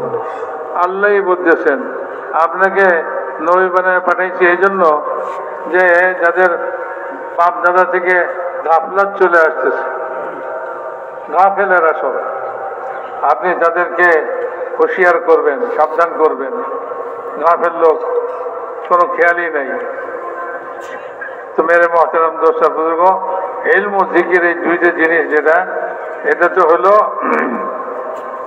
এটা ছাড়া জিন্দগি, ইসলামী জিন্দগি বনতেই পারে না, হইতেই পারে না। এই জিনিসের গুরুত্ব এত বেশি। খরচটা কিসের জন্য? খরচটা আল্লাহ রাস্তা বাইর হও এই দুই জিনিসকে, এটাকে হাসিল করার জন্য, যে আমার মধ্যে ইলম আসে, আমার জেহালত আর অজ্ঞতা দূর হয়ে যায়, আর আমার মধ্যে গাফলাত দূর হয়ে যায়। গাফলাত দূর হয়ে আমি কাজের মধ্যে লাগি, কাজে লাগি, আমি ইবাদতে লাগি, আমার যে দায়িত্ব, আমার যে কাম, সে কামের মধ্যে আমি লাগি। এই ইলম ও জিকিরের উদ্দেশ্যই এটা। আমরা তো এটা মনে করছি যে এটা একটা না করলেও কি, এটা এই নম্বরটা এত বেশি গুরুত্ব রাখে না, অথচ এই 6টা নম্বরের মধ্যে এই নম্বরটাই সবচেয়ে বেশি গুরুত্ব রাখে, যে ইলম ছাড়া জেহালাত দূর হবে না। আর জেহালাত, জাহেল, সে কখনোই সঠিক কাজ করতে পারে না, যে জানেই না, অজ্ঞ, তো সে ঠিক কাজ কিভাবে করবে? সে তো ঠিক কাজ সম্পর্কে জানেই না, কোনটা ঠিক কোনটা বেঠিক কিছুই জানে না, সে জাহেল, সে মূর্খ। তো অজ্ঞ লোক যেরকম সঠিক কাজ করতে পারে না, এমনি ভাবে গাফিল যে সেও কাজ করতে পারে না, গাফিল হয়ে বসে আছে, কাজ করে না, অমনোযোগী, মনোযোগ নাই, গাফিল। তার মন কোথায় ঘুরতেছে, সে এদিকে কোনো কাজের দিকে তার কোনো মনোযোগই নেই, তো সে কাজ করবে কিভাবে? তো রাসূল পাক সাল্লাল্লাহু আলাইহি ওয়াসাল্লাম তার জীবদ্দশায় যেটা করছেন সেটা হলো, উনি এই মেহনত করে দাওয়াতের দ্বারা মানুষের জেহালতকে দূর করছেন আর মানুষের গাফলাতকে দূর করছেন। ইলম আসছে, সাহাবায়ে কেরাম ইলম পাইছেন, সাহাবাদেরকে ইলম দিয়েছেন আর সাহাবাদেরকে জিকির দিয়েছেন। হযরত মাওলানা ইলিয়াস সাহেব রহমতুল্লাহ আলাইহি উনি বলতেন যে ভাই, আমার এই কাম, এই তবলিগের কাম চলতা ফিরতা মাদ্রাসা। একটা হলো মাদ্রাসা যেখানে ছাত্ররা পড়াশোনা করে, আর বলে যে বাকি দুনিয়ার সব মানুষ যারা মাদ্রাসায় যায় না, এদের সংখ্যা সবচেয়ে বেশি, ওই মাদ্রাসার ছাত্রদের সংখ্যার চেয়েও বেশি তাদের সংখ্যা। এদের জন্য কি হবে? বলে যে এই মেহনত চলতা ফিরতা মাদ্রাসা এই সমস্ত লোকদের জন্য যারা মাদ্রাসায় ভর্তি হয়ে ইলম শিখে না। মাওলানা ইলিয়াস সাহেব রহমতুল্লাহ আলাইহি বলতেন, আমার এই কাম চলতা ফিরতা মাদ্রাসা, মানুষ ইলম শিখবে, ইলমের দ্বারা ইসলামকে জানবে, এবং সে তার উপরে যে আল্লাহ তাআলার পক্ষ থেকে যে দায়িত্ব, যে জিম্মাদারি তার উপরে আসছে, এটার সম্পর্কে সে জানবে যে আমাকে এই করতে হবে, আমার জিম্মাদারি এটা। এবং সে গাফেল হয়ে চলতেছে, জানা সত্ত্বেও হয়তো করে না, তো তাকে ওই দিকে মনোযোগী করবে না। এটা করা ছাড়া তোমার কোনো উপায় নাই, তোমার জিন্দগি আসতেই পারে না। নামাজ ফরজ জানে কিন্তু গাফেল, সে নামাজ পড়ে না, তো তার জিন্দগিও কোনোদিন ঠিক হবে না। তাকে তার গাফলাত দূর করতে হবে, তার গাফলাত দূর করতে হবে। সে জানে যে ভাই এই কাজ করণীয়, আল্লাহ রাসূল করতে বলছেন, কিন্তু সে করে না। এই জন্য মেরে মুহতারাম দোস্ত বুজুর্গ, ইলম ও জিকিরের এই 2টা নম্বর বহুতই জরুরি 2টা জিনিস, যে এটা ছাড়া হইতেই পারে না, কোনো কিছুই চলতে পারে না। ইসলামী জিন্দিগি মানুষের হইতেই পারে না ইলম ও জিকির ছাড়া। ইলম লাগবে যাতে তার অজ্ঞতা জেহালত দূর হয়। সাহাবা রাদিয়াল্লাহু তাআলা আজমাইনদের জমানায় তাদের যে জমাতে, তারা যে জমাতে বের হতেন, আমরা যেরকম জমাতে বের হই তারাও জমাতে বের হতেন, কিন্তু তারা জমাতে বের হয়ে কি করতেন? সেখানে তারা যাইতেন, সেখানে তারা অবস্থান করতেন এবং সেখানে এরকম মেহনত করতেন যে মানুষের অজ্ঞতা দূর হয়ে যায়, ইসলাম সম্পর্কে তারা সবাই জানে এবং তাদেরকে ইলম শিখাইতেন, তাদের অজ্ঞতা দূর করতেন আর তাদেরকে এই ইসলামী জিন্দগির উপরে তাদেরকে উঠাইতেন। এই ইসলামী জিন্দগির উপরে উঠান। এই জন্য সাহাবাদের জমাত তো উনি বলেন যে হায়াতুস সাহাবার মধ্যে সব সাহাবাদের ঘটনা আছে, তো হায়াতুস সাহাবাটা পড়া উচিত। আর হায়াতুস সাহাবা তো আজকাল আমরা ঘরের শোকেসে সাজাইয়া রাখার জন্যই রাখছি, অথবা অনেকে জানিই না যে এটা আবার কোন কিতাব। হযরত মাওলানা ইউসুফ সাহেব রহমতুল্লাহ আলাইহি হায়াতুস সাহাবা লিখছেন, যেটার মধ্যে সাহাবাদের জিন্দেগি, তারাই দাওয়াতের কাম, তবলিগের কাম কিভাবে করছেন, এই সব ঘটনাবলী তাদের এই কিতাবের মধ্যে জমা করছেন তিনি। তো মেরে মহতারাম দোস্ত বুজুর্গ, সাহাবাদের তরিকা তো এটাই ছিল যে তারা যখন জমাতে বের হইতেন, কোথাও যাইতেন, তো সেখানে তারা অবস্থান করতেন এবং তাদের কথাই এটা ছিল, ইন্নামা হিমামুনা আল আখিরা, আমাদের ফিকির, আমাদের চিন্তা আখিরাতেরই চিন্তা। তো মানুষের মধ্যে আখিরাতের চিন্তা পয়দা হয়ে যায়, এটা তো জিকিরের দ্বারাই হবে, তার ভিতরে এই ফিকিরটা পয়দা হবে। ইলম ও জিকিরের দ্বারাই তার ভিতরে তার আখিরাতের ফিকির পয়দা হবে। একটা লোকের ভিতরে যদি আখিরাতের ফিকির পয়দা হয়ে যায় তো তার গাড়ি চলবে, আর যতক্ষণ ফিকির পয়দা না হবে ততক্ষণ পর্যন্ত কিছুই চলবে না তার কাছে। তো মেরে মহতারাম দোস্ত বুজুর্গ, সাহাবাদের জিন্দগি ছিল বলে ভাই আখিরাতের ফিকির ভিতরে পয়দা হয়ে গেছে।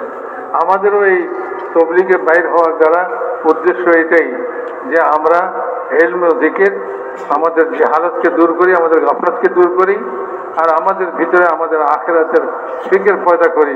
কারণ একদিন আমাকে আমার এই দুনিয়ার জিন্দগির হিসাব দিতে হবে আল্লাহ তাআলার কাছে। আখিরাতে আমার জিন্দগির হিসাব দিতে হবে, আল্লাহর দেওয়ার সমস্ত নেয়ামতেরও হিসাব আল্লাহর কাছে দিতে হবে।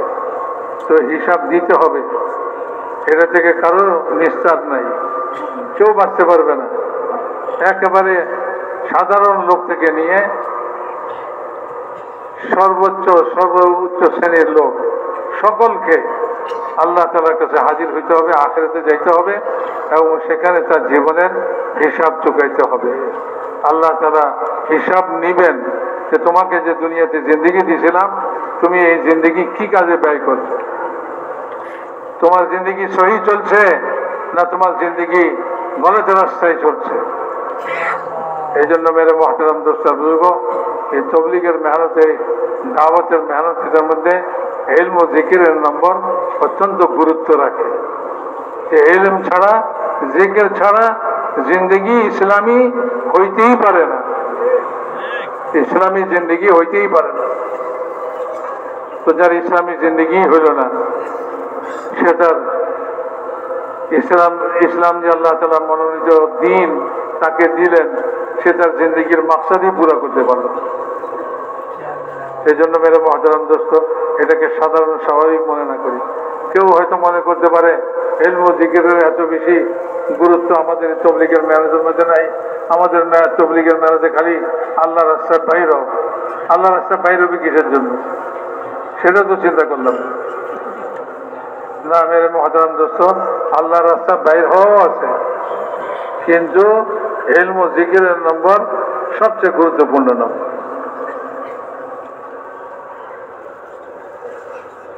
मेरे भाइयों, जिस तरह खाली चक्की चले तो पेट भर जाएगा, बोलो नहीं भरेगा।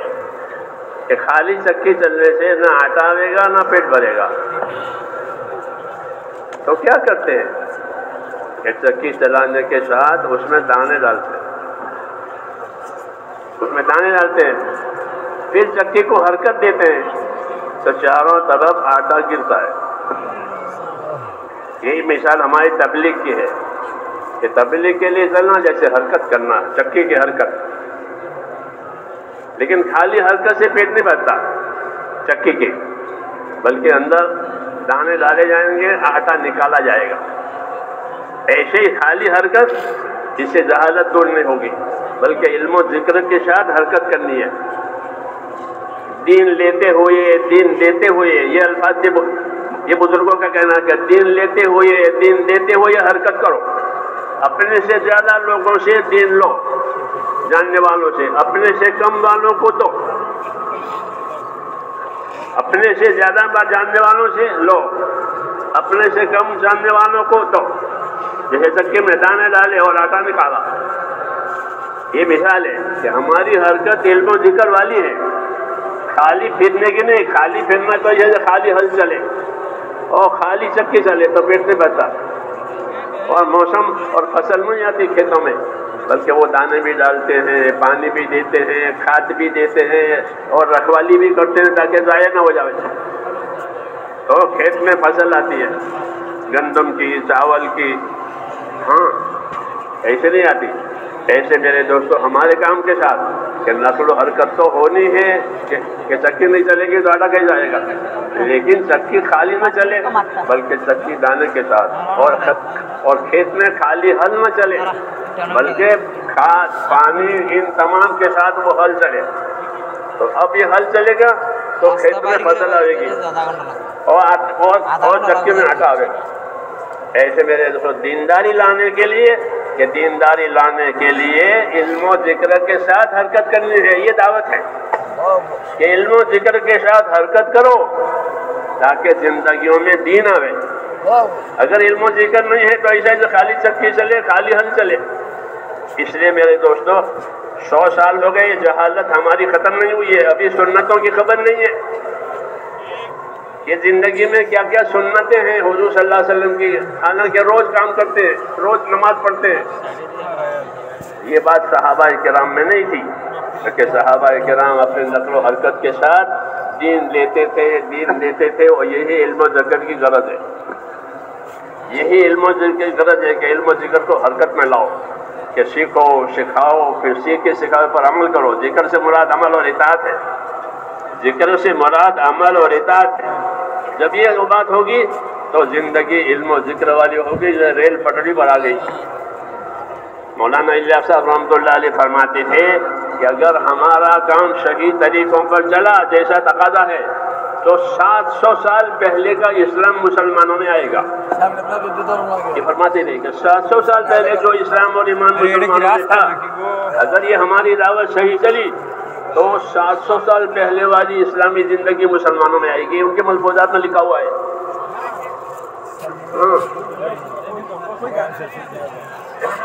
دین والی، ایمان والی، اخوت والی، اخلاق والی، اخلاق والی یہ زندگی پیدا ہوگی۔ اس لیے میرے بھائیوں اس محنت میں اس کو سامنے رکھنا ہے۔ یہ مذاکرہ کمی دور کرنے کے لیے ہے، یہ مذاکرہ کمی دور کرنے، ہمیشہ جتنے مذاکرے ہوتے ہیں وہ ترقی کے لیے ہوتے ہیں یا کمی دور کرنے کے لیے ہوتے ہیں، اور کوئی مقصد نہیں ہوتا ان مذاکروں کا کہ یا تو ہماری کمی دور ہو جائے، یا کمی تو نہیں ہے لیکن ترقی بھی نہیں ہے تو ترقی ہو جائے۔ اس لیے کہ جس چیز کی ترقی نہیں ہوگی وہ چیز ختم ہو جائے گی، جس چیز کی ترقی ہوگی وہ باقی رہے گی۔ ایمان اور دین میں بھی یہ ہے کہ دینداری میں ترقی ہوتی رہتی ہے تو دین باقی رہے گا، اور اس میں ترقی نہیں ہوئی تو پھر طبیعتیں بیٹھ جائے گی، پھر رسم ہو جائے گی، رواج ہو جائے گی، اور عادت کے طور پر کر لیا جائے گا، بس کوئی ترقی نہیں ہوگی، کوئی جذبہ نہیں ہوگا۔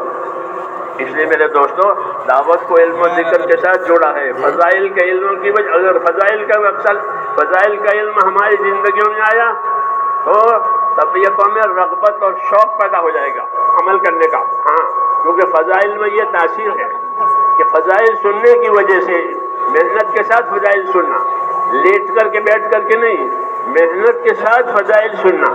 جب محنت کے ساتھ فضائل سنیں گے تو شوق اور جذبہ پیدا ہوگا۔ حضرت جابر بن عبداللہ رضی اللہ عنہ ایک مرتبہ اپنے سفر میں اپنے ساتھیوں کو پیدل چلنے کی فضیلت سنائی۔ چالو سفر میں قافلہ سفر کر رہا ہے، لوگ سواری پر تھے، انہوں نے پیدل چلنے کی فضیلت سنائی۔ کہ جس کے قدم اللہ کے راستے میں گرد و غبار آئے گا اور اس کے قدموں پر اس کو جہنم کی آگ نہیں چھوئے گی وغیرہ وغیرہ جو اس کے فضائل ہیں پیدل چلنے کے. تو ان کی فضیلت سنانے کی وجہ سے جتنے سوار تھے اپنے اپنی سواریوں پر سب کود پڑے، زمین پر اتر گئے. کہ فضائل کے علم میں یہ تاثیر ہے کہ طبیعتوں کا رخ بدل جائے، سواری پر ہونے کے بجائے چلنے پر آ جائے. کیوں کہ چلنے کی یہ فضیلت ہے. تو فضائل کا علم زندگیوں کا رخ بدلتا ہے. جس کو معمولی نہ سمجھیں، اس کا مذاکرہ ہی نہیں ہوتا. کہ جتنی فضیلتیں ترقیاں ہوئی ہیں وہ فضائل کے علم سے ہوئی ہے. صحابہ میں اور بعدانوں میں انہوں نے فضائل کے علم کو بہت اہمیت دی ہے. مولانا صاحب فرماتے ہیں فضائل کا علم مقدم ہے مسائل کے علم پر، کیونکہ فضیلت جانے گا تو عمل کرے گا، اور عمل کرے گا تو مسائل کا محتاج ہوگا. جو عمل ہی نہیں کرتا اس کو مسئلے سے کیا لینا دینا. اس لیے ہم امت کو فضائل کے ذریعے سے پہلے عمل پر تیار کریں گے. جب وہ عمل پر تیار ہوگا تو مسئلہ پوچھے گا کہ میں صلاۃ التسبیح کس طرح پڑھوں. صلاۃ التسبیح کی فضیلت سنائی، مثال کے طور پر کہہ رہا ہوں. اب فضیلت سنی صلاۃ التسبیح کی، صلاۃ التسبیح کیسے پڑھی جاتی ہے، اس کا کیا طریقہ ہے. تو جب فضیلت سنے گا، شوق پیدا ہوگا تو طریقہ معلوم کرے گا. پھر جب معلوم کرنے کے بعد طریقہ پہنچے گا تو اس پر عمل کرے گا، کیونکہ اس نے خود ہی معلوم کیا ہے. یہ طریقہ ہے دین لانے کا، یہ طریقہ ہے زندگیوں میں دین لانے کا. اس لیے ہمارے ہاں صرف نقل و حرکت مطلوب نہیں ہے. نقل و حرکت تو ہے ہی، لیکن مولانا اللہ صاحب فرماتے تھے کہ نقل و حرکت ہماری یہ تو الف با تا ہے. تو الف با تا پڑھنا تو ضروری ہے، کیونکہ جو الف با تا نہیں پڑھے گا وہ قرآن کیسے پڑھے گا. تو نقل و حرکت کی بھی ایک درجہ ہے نقل و حرکت کا، لیکن نقل و حرکت کے بعد کیا ذمہ داری ہے اس کو اوپر تک لے جانے کی، اس کے لیے علم و ذکر دیا. اللہ کرے میری بات سمجھ میں آوے، کیونکہ یہ باتیں کی نہیں جاتی ہے، یہ باتیں کی نہیں جاتی ہیں. ہاں، اس لیے ذہنوں پر جمود ہے علم و ذکر کے بارے میں اور 6 نمبروں کے بارے میں. حالانکہ اصل تبلیغ تو 6 نمبر ہے کہ 6 کے 6 نمبر ہماری زندگیوں میں آوے. جی ہاں، وہ تبلیغ پھر اس کا اثر ہی دوسرا ہوگا. جیسے مولانا فرماتے کہ 700 سال پہلے کا اسلام لوٹ آئے گا. دعوت اگر صحیح چلی تو اتنی بڑی خوشخبری دی ہے، اتنی بڑی اہمیت دلائی ہے. اس لیے میرے بھائیوں کام کرنا ہے، فکر کے ساتھ کرنا ہے، علم و ذکر کے ساتھ کرنا ہے. اب تک نہیں ہوا اللہ معاف کرے. اب اگلی جو بات اگلی جو ہماری چلنا پھرنا ہوگا وہ اس اہمیت کے ساتھ کہ سیکھتے ہوئے سکھاتے ہوئے زندگی کی ذمہ داریوں کو سمجھتے ہوئے کریں، تاکہ کام کے اندر وہ تاثیر پیدا ہو جائے جو اس کام کی تاثیر ہے. اس کام کی تاثیر کیا ہے کہ لوگوں کا تعلق اللہ تعالیٰ سے صحیح ہو جائے گا، آپس کے تعلقات بھی صحیح ہو جائیں گے. ہاں، آپس کے تعلقات بھی صحیح ہو جائیں گے. فَأَصْبَحْتُم بِنِعْمَتِهِ إِخْوَانًا، کہ نعمت دین کی وجہ سے تم بھائی ہو گئے. کیونکہ مدینے والے دشمن تھے ایک دوسرے کے. جب دین پہنچا صحیح مطلب صحیح معنی کے ساتھ تو اس دین نے ان کو بھائی بنا دیا. یہ اس کی تاثیر ہے. کیوں کہ وہ طریقے سے آیا، سنت کے مطابق آیا تو اس نے اپنا اثر دکھایا. آج بھی یہی بات ہے، دین تو وہی ہے. اس لیے میرے بھائیوں اس علم و ذکر کی اہمیت ہے. اس لیے میں نے اس بات کو ذکر کیا ہے کہ اس کی طرف توجہ کرنے کی ضرورت ہے کہ ہماری ہر رفتار علم و ذکر کے ساتھ ہو. یعنی خدا کا کیا حکم ہے، نبی کا کیا طریقہ ہے، جو بھی کام ہو اللہ کا کیا حکم ہے، نبی کا کیا طریقہ ہے، عبادت کرے، لین دین کرے، جو کرے. کیوں کہ یہ علم و ذکر سب کے ساتھ ہے. مسلمان کو اللہ نے جہالت پر نہیں چھوڑا، غفلت پر نہیں چھوڑا، بلکہ علم و ذکر پر کہ اس کا ہر کام علم و ذکر کے ساتھ تاکہ وہ دین بنے. বলে ভাই আমি এলম ও জিকিরের বিষয়টা এত বিস্তারিতভাবে আপনাদের সামনে বলতেছি এই জন্য যে আজ এই এলম ও জিকিরের ব্যাপারে কোনো আলোচনাই নেই এবং এটাকে মানুষ কোনো গুরুত্বই দেয় না. মনে হয় যেন জেহেনের মধ্যে একটা বরফের মতো জমে গেছে সব. এ কথা বললেও মানুষের জেনে ঢুকতে চায় না, অথচ ইলম জিকির সবচেয়ে বেশি গুরুত্ব রাখে। উনি বলেন যে একটা জাতা যদি খালি জাতা ঘুরে, জাতাটা যদি খালি ঘুরে তো এটার দ্বারা কি আটা পাওয়া যাবে, পেট ভরবে? যদি জমিনে হাল চালায়, শুধু হাল চালায়, তো হাল চালাইলে কি ফসল পাওয়া যাবে খালি? মেরে মহতারাম দোস্ত, জাতাও ঘুরতে হবে, আবার ওই জাতার মধ্যে গম দিতে হবে, যেটা আপনি আটা চাইতেছেন সেই জিনিসটা দিবেন, দানা দিবেন ওটার মধ্যে। চাইলে যখন হরকত হবে এটা ঘুরবে, তো ওটার ভিতর থেকে আটা বের হবে, ওই আটা দিয়ে পেট ভরবে। এমনিভাবে জমিনে হাল চালাইতেছে, হালের সঙ্গে সঙ্গে যদি পানি দেওয়া হয়, তারপরে ওটার মধ্যে সার দেওয়াও হয়, বীজ ছিটানো হয়, চাইলে না ফসল আসবে না। খালি হাল চালা সারা জমিন এসে শুধু হাল চালাইল, এতে কি ফসল পাওয়া যাবে? এতে কোনোদিন ফসল পাওয়া যাবে না। এর সাথে পানি লাগবে, সার লাগবে, এর সাথে বীজ ধান লাগবে, যে যদি ওটা ছিটিয়ে দেন চাইলে ফসল বের হবে, ফসল উঠবে। ঠিক এমনি ভাবে নকল হরকত আমাদের তবলিগের মধ্যে চলাচল, তবলিগে চিল্লায় যাওয়া, এক মসজিদ থেকে আরেক মসজিদে গেলাম, এলাকায় ঘুরলাম, যদি আমাদের এই ঘোরাটা খালি ঘোরা হয় তো এটার দ্বারা আমাদের জিন্দিগি কোনো রকমই পরিবর্তন হবে না, কোনো কিছুই দেখা যাবে না আমাদের জিন্দিগি, খালি ঘোরাঘুরি সারা। কিন্তু এটার মধ্যে কি লাগবে? এটার মধ্যে আপনাকে দানা দিতে হবে। তো ওই দানাই হলো ইলম জিকির,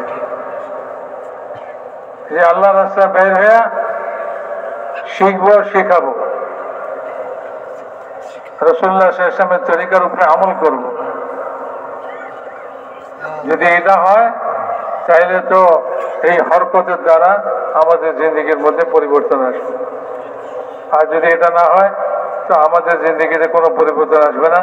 চলতে চলতে চলতে চলতে এক সময় মানুষ ক্লান্ত হয়ে পড়বে, বলে বহুত তবলিগে জায়গা দেখছি কিছু হয় না, থেমে দেবে। সেই জন্য মেরে মহতারাম দোস্ত, এই আল্লাহ রাস্তা বের হইতে হবে, এটাও ঠিক আছে। আবার এটার সাথে সাথে ইলম জিকির, এটাকে নিয়ে বেরোতে হবে। ইলম শিখতে হবে।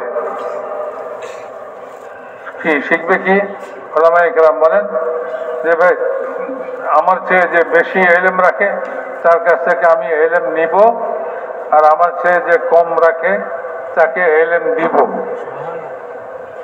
তো ইলম লওয়া আর ইলম দেওয়া এটা চলতে থাকে, যে এটার সঙ্গে তবলিগের মেহনতটা চলতে থাকে। তো মাওলানা ইলিয়াস সাহেব রহমতুল্লাহ আলাইহি বলতেন, যদি আমার এই মেহনত সহিভাবে চলে তাইলে 700 বছর পূর্বের ইসলাম আজ আবার জিন্দা হবে। 700 বছর পূর্বে যে ইসলাম ছিল, যে দিন ছিল, মানুষের মধ্যে যে জিনিস ছিল, বলে যদি এই মেহনতটাকে সহিভাবে এই মেহনতটা চলে তাহলে 700 বছর পূর্বের সেই ইসলাম আবার এই যুগে দেখা যাবে। কিন্তু মেরে মহতারাম দোস্ত বুজুর্গ, যে উনি বলেন যে আজ আমরা নকল হরকত তো খুব করি, কিন্তু বলেন যে আমাদের এই নকল হরকতের মধ্যে ওই রকমই যে খালি যাতা ঘুরতেছে, ওটার মধ্যে কোনো দানা পড়ে নাই, কাজে কিছুই নতিজায় আসতেছে না। আমাদের তো এই নকল হরকতটা ইলমের সঙ্গে হইতে হবে, ইলমের সঙ্গে হইতে হবে। একজনের কাছ থেকে ইলম শিখবে, তারপরে ইলম নিবে। তো এই জন্য মেরে মহতারাম দোস্ত বুজুর্গ, যখন ইলম ও জিকিরের সঙ্গে আমাদের এই খুরুজটা হবে, আমাদের আল্লাহ রাস্তা বের হওয়াটা হবে। আমি আমার চেয়ে যে বেশি জানে তার কাছ থেকে নিতেছি, আবার যে আমার চেয়ে কম জানে তারে শিখাইতেছি। এরকম প্রত্যেকেই সে শিখতেছে, আবার আরেকজনকে শিখাইতেছে। তো মেরে মহতারাম দোস্ত বুজুর্গ, যখন এইভাবে এই ইলম চলবে, এই নকল হরকত চলবে, আল্লাহ রাস্তার খুরুজ চলবে, তখন আল্লাহ তাআলা আমাদের মধ্যে দ্বীনকে জিন্দা করবেন। আমাদের জিন্দগিতে ইসলাম আসবে, দ্বীন আসবে। আমরা জানবো যে কি আমার দ্বীন। এই জন্য মেরে মহতারাম দোস্ত, ইলম ও জিকিরের নাম্বার এই তবলিগের মধ্যে রাখা হয়েছে। এটা শুধু শুধু এমনি এমনি রাখা হয় নাই। তবে ইলম ও জিকিরের মধ্যে, তবলিগের মধ্যে যেটা করা হয় সেটা হলো ফাজাইলের ইলম, যে একটা আমলের, একটা কাজের কি লাভ, আল্লাহ তাআলার হুকুম পুরা করলাম, এটার মধ্যে আমার কি লাভ, নবীর তরিকা মতো চললাম, এটাতে আমার কি লাভ, এটাকে ফাজাইলের ইলম বলে। আরেকটা হলো মাসাইলের ইলম, মাসলা, মানে এই কামটা আমি কিভাবে করব, সেই তরিকাটা আমাকে জানতে হবে। একজন সালাতুত তাসবিহ পড়বে, কেন পড়বে? এটা পড়তে তো কষ্ট আছে। যদি সে ফাজাইল শুনে তার ভিতরে আগ্রহ পয়দা হয়, কারণ ফাজাইলের দ্বারা আগ্রহ পয়দা হয়। লাভ শুনলে মানুষ ওদিকে অগ্রসর হয়, যে এদের মধ্যে অনেক লাভ। তো মানুষ লাভ, যেখানে লাভ দেখে সেখানেই অগ্রসর হয়, সেটারই আগ্রহ করে। তো যখন আল্লাহ তাআলার হুকুম, নবীর তরিকার মতো জিন্দেগি যাপনের ফাজাইল সে শুনবে, বিভিন্ন আমলের ফজিলত শুনবে, তখন সে ওটার জন্য আগ্রহী হবে। তা আমলের জন্য তৈরি হবে ফাজাইলের দ্বারা। যখন সে আমলের জন্য তৈরি হয়েছে, এখন তার মাসলা দরকার, এই আমলটা আমি কিভাবে করব। একজনের সালাতুত তাসবিহ ফজিলত শুনছে, এটা উদাহরণ হিসাবে উনি বলছেন। এখন সে এটা পড়বে কিভাবে? যখন সে এটা শুই না, ফজিলত শুই না, তার ভিতরে আগ্রহ পয়দা হয়েছে এটা পড়ার, তখন সে না তাকে তরিকা জানতে হবে, মাসলা জানতে হবে, সে মাসলা জানার জন্য অগ্রসর হবে। মেরে মহতারাম দোস্ত বুজুর্গ, ফাজাইলের ইলম এই তবলিগের মধ্যে এই জন্যই যে মানুষের ভিতরে আমলের শৌক আর আগ্রহ পয়দা হয়ে যায়। যখন আমলের শৌক আর আগ্রহ পয়দা হবে, তখন সে আমলের জন্য তৈরি হবে। যখন আমলের জন্য তৈরি হলো, এখন মাসলার প্রয়োজন হবে। এই মাসলা সে আলেম ওলামাদের কাছ থেকে, যে জানে তার কাছ থেকে জিজ্ঞাসা করবে, মাসলা তার কাছ থেকে শিখবে। এই জন্য হযরত মাওলানা ইলিয়াস সাহেব রহমতুল্লাহ আলাইহি বলতেন যে আমার এই মেহনত, অর্থাৎ আল্লাহর রাস্তায় বের হওয়া, এটা এরকম যেরকম মক্তবে ছেলেরা আলিফ বা তা সা পড়ে। তো আলিফ বা তা সা সব কিছু না। তো নকল হরকত যেটা, চলাচল যেটা, জমাতবন্দি হ্যাঁ, আল্লাহ রাস্তায় ফিরা যেটা, এটা এরকমই যেন আলিফ বা তা সা। কিন্তু এর উপরে তো আরো, এইটুকুর মধ্যে বসে থাকলে তো আর হবে না, তাহলে তো উপরে উঠতে হবে। তো এই জন্য বলেন যে এই মেহনতের দ্বারা যে উপরে উঠবে তারা কি হবে, উন্নতি হবে, যেটা সেটা হলো এই ইলম ও জিকিরের দ্বারা উন্নতি হবে। ইলম ও জিকির নিয়ে যদি ঘোরাফেরা, তাহলে ঘোরাফেরাটা আলিফ বা তা সা, আর ইলম ও জিকির তাকে উন্নতি দেবে, তার উন্নতি হইতে থাকবে। মেরে মহতারাম দোস্ত বুজুর্গ, ফাজাইলের ইলম এই জন্যই জরুরি। ফাজাইল শুনলে মানুষের আগ্রহ পয়দা হয়ে যায় ওই আমল করার। হযরত জাবের রাদিয়াল্লাহু তাআলা আনহু এক সফরে ছিলেন, সাহাবায়ে কেরামের জামাত। উনি সফরের মধ্যে অনেকেই ঘোড়ার উপরে সওয়ার, উটের উপরে সওয়ার আছে, জামাত চলতেছে। উনি পায়দল চলার জামাত, আল্লাহর রাস্তায় পায়দল চলার ফজিলত শুনেন, যে আল্লাহ রাস্তায় পায়দল চলবে, যে পায়ে আল্লাহ রাস্তায় ধুলাবালি লাগবে, সে ধুলাবালি আর জাহান্নামের ধোঁয়া একত্র হবে না। এই ফজিলত যখন উনি শুনেইলেন, তো জামাতের মধ্যে যত লোক সওয়ারির উপরে ছিল তারা সব লাফায় লাফায় পড়ে গেল, হাঁটতে শুরু করলো, তারাও পায়দল চলতে শুরু করলো।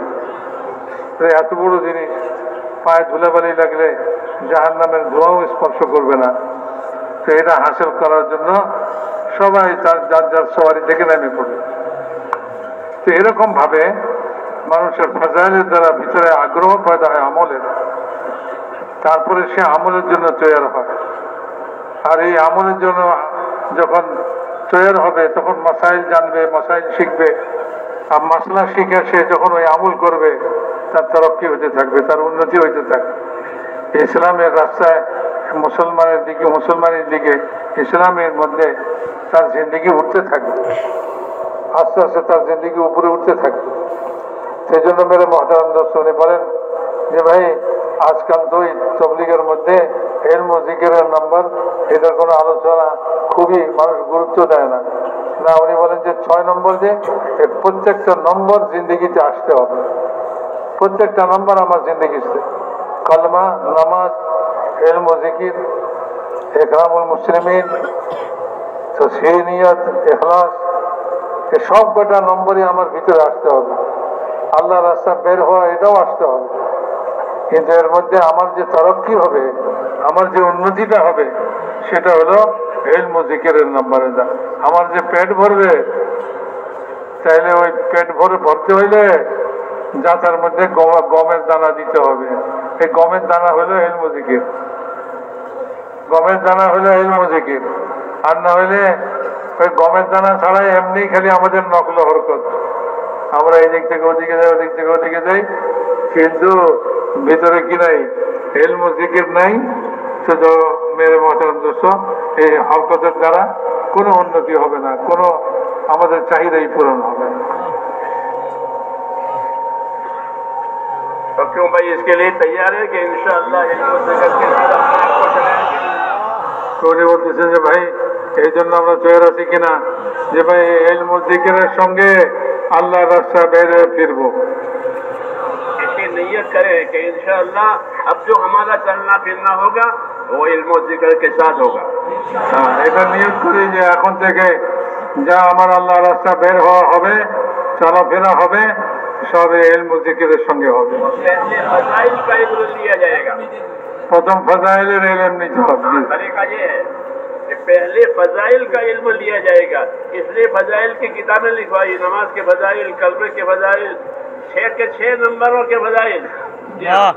5 अरकान इस्लाम के हैं तो 5 अरकान के फजाइल, कलमा, नमाज, रोजा, ज़कात, हज। हाँ, और कुरान शरीफ की तिलावत के फजाइल, जिक्र के फजाइल, तबलीग के फजाइल। ये फजाइल इसलिए लिखवाए हैं कि इल्म जो फजाइल का इल्म मुकद्दम है, इल्म के बगैर तो दावत है ही नहीं, अंधेरा है। लेकिन फजाइल का इल्म मुकद्दम है कि जब फजाइल मालूम होंगे तो इल्म के तो अमल का शौक पैदा होगा, अमल का शौक पैदा होगा तो अमल का तरीका पूछेगा। इसलिए फजाइल पर खास ध्यान देना है कि फजाइल से रग़बत और शौक पैदा होते हैं और अमल में तरक्की होती है फजाइल की। इसलिए मेरे दोस्तों हर अमल की फजीलत जाने, जो अमल करे उसकी फजीलत, इशराक पढ़े कि इशराक की ये फजीलत, चाश पढ़े कि चाश की ये फजीलत, किसी को गिलास पानी पिलाए कि गिलास पानी पिलाने की ये फजीलत।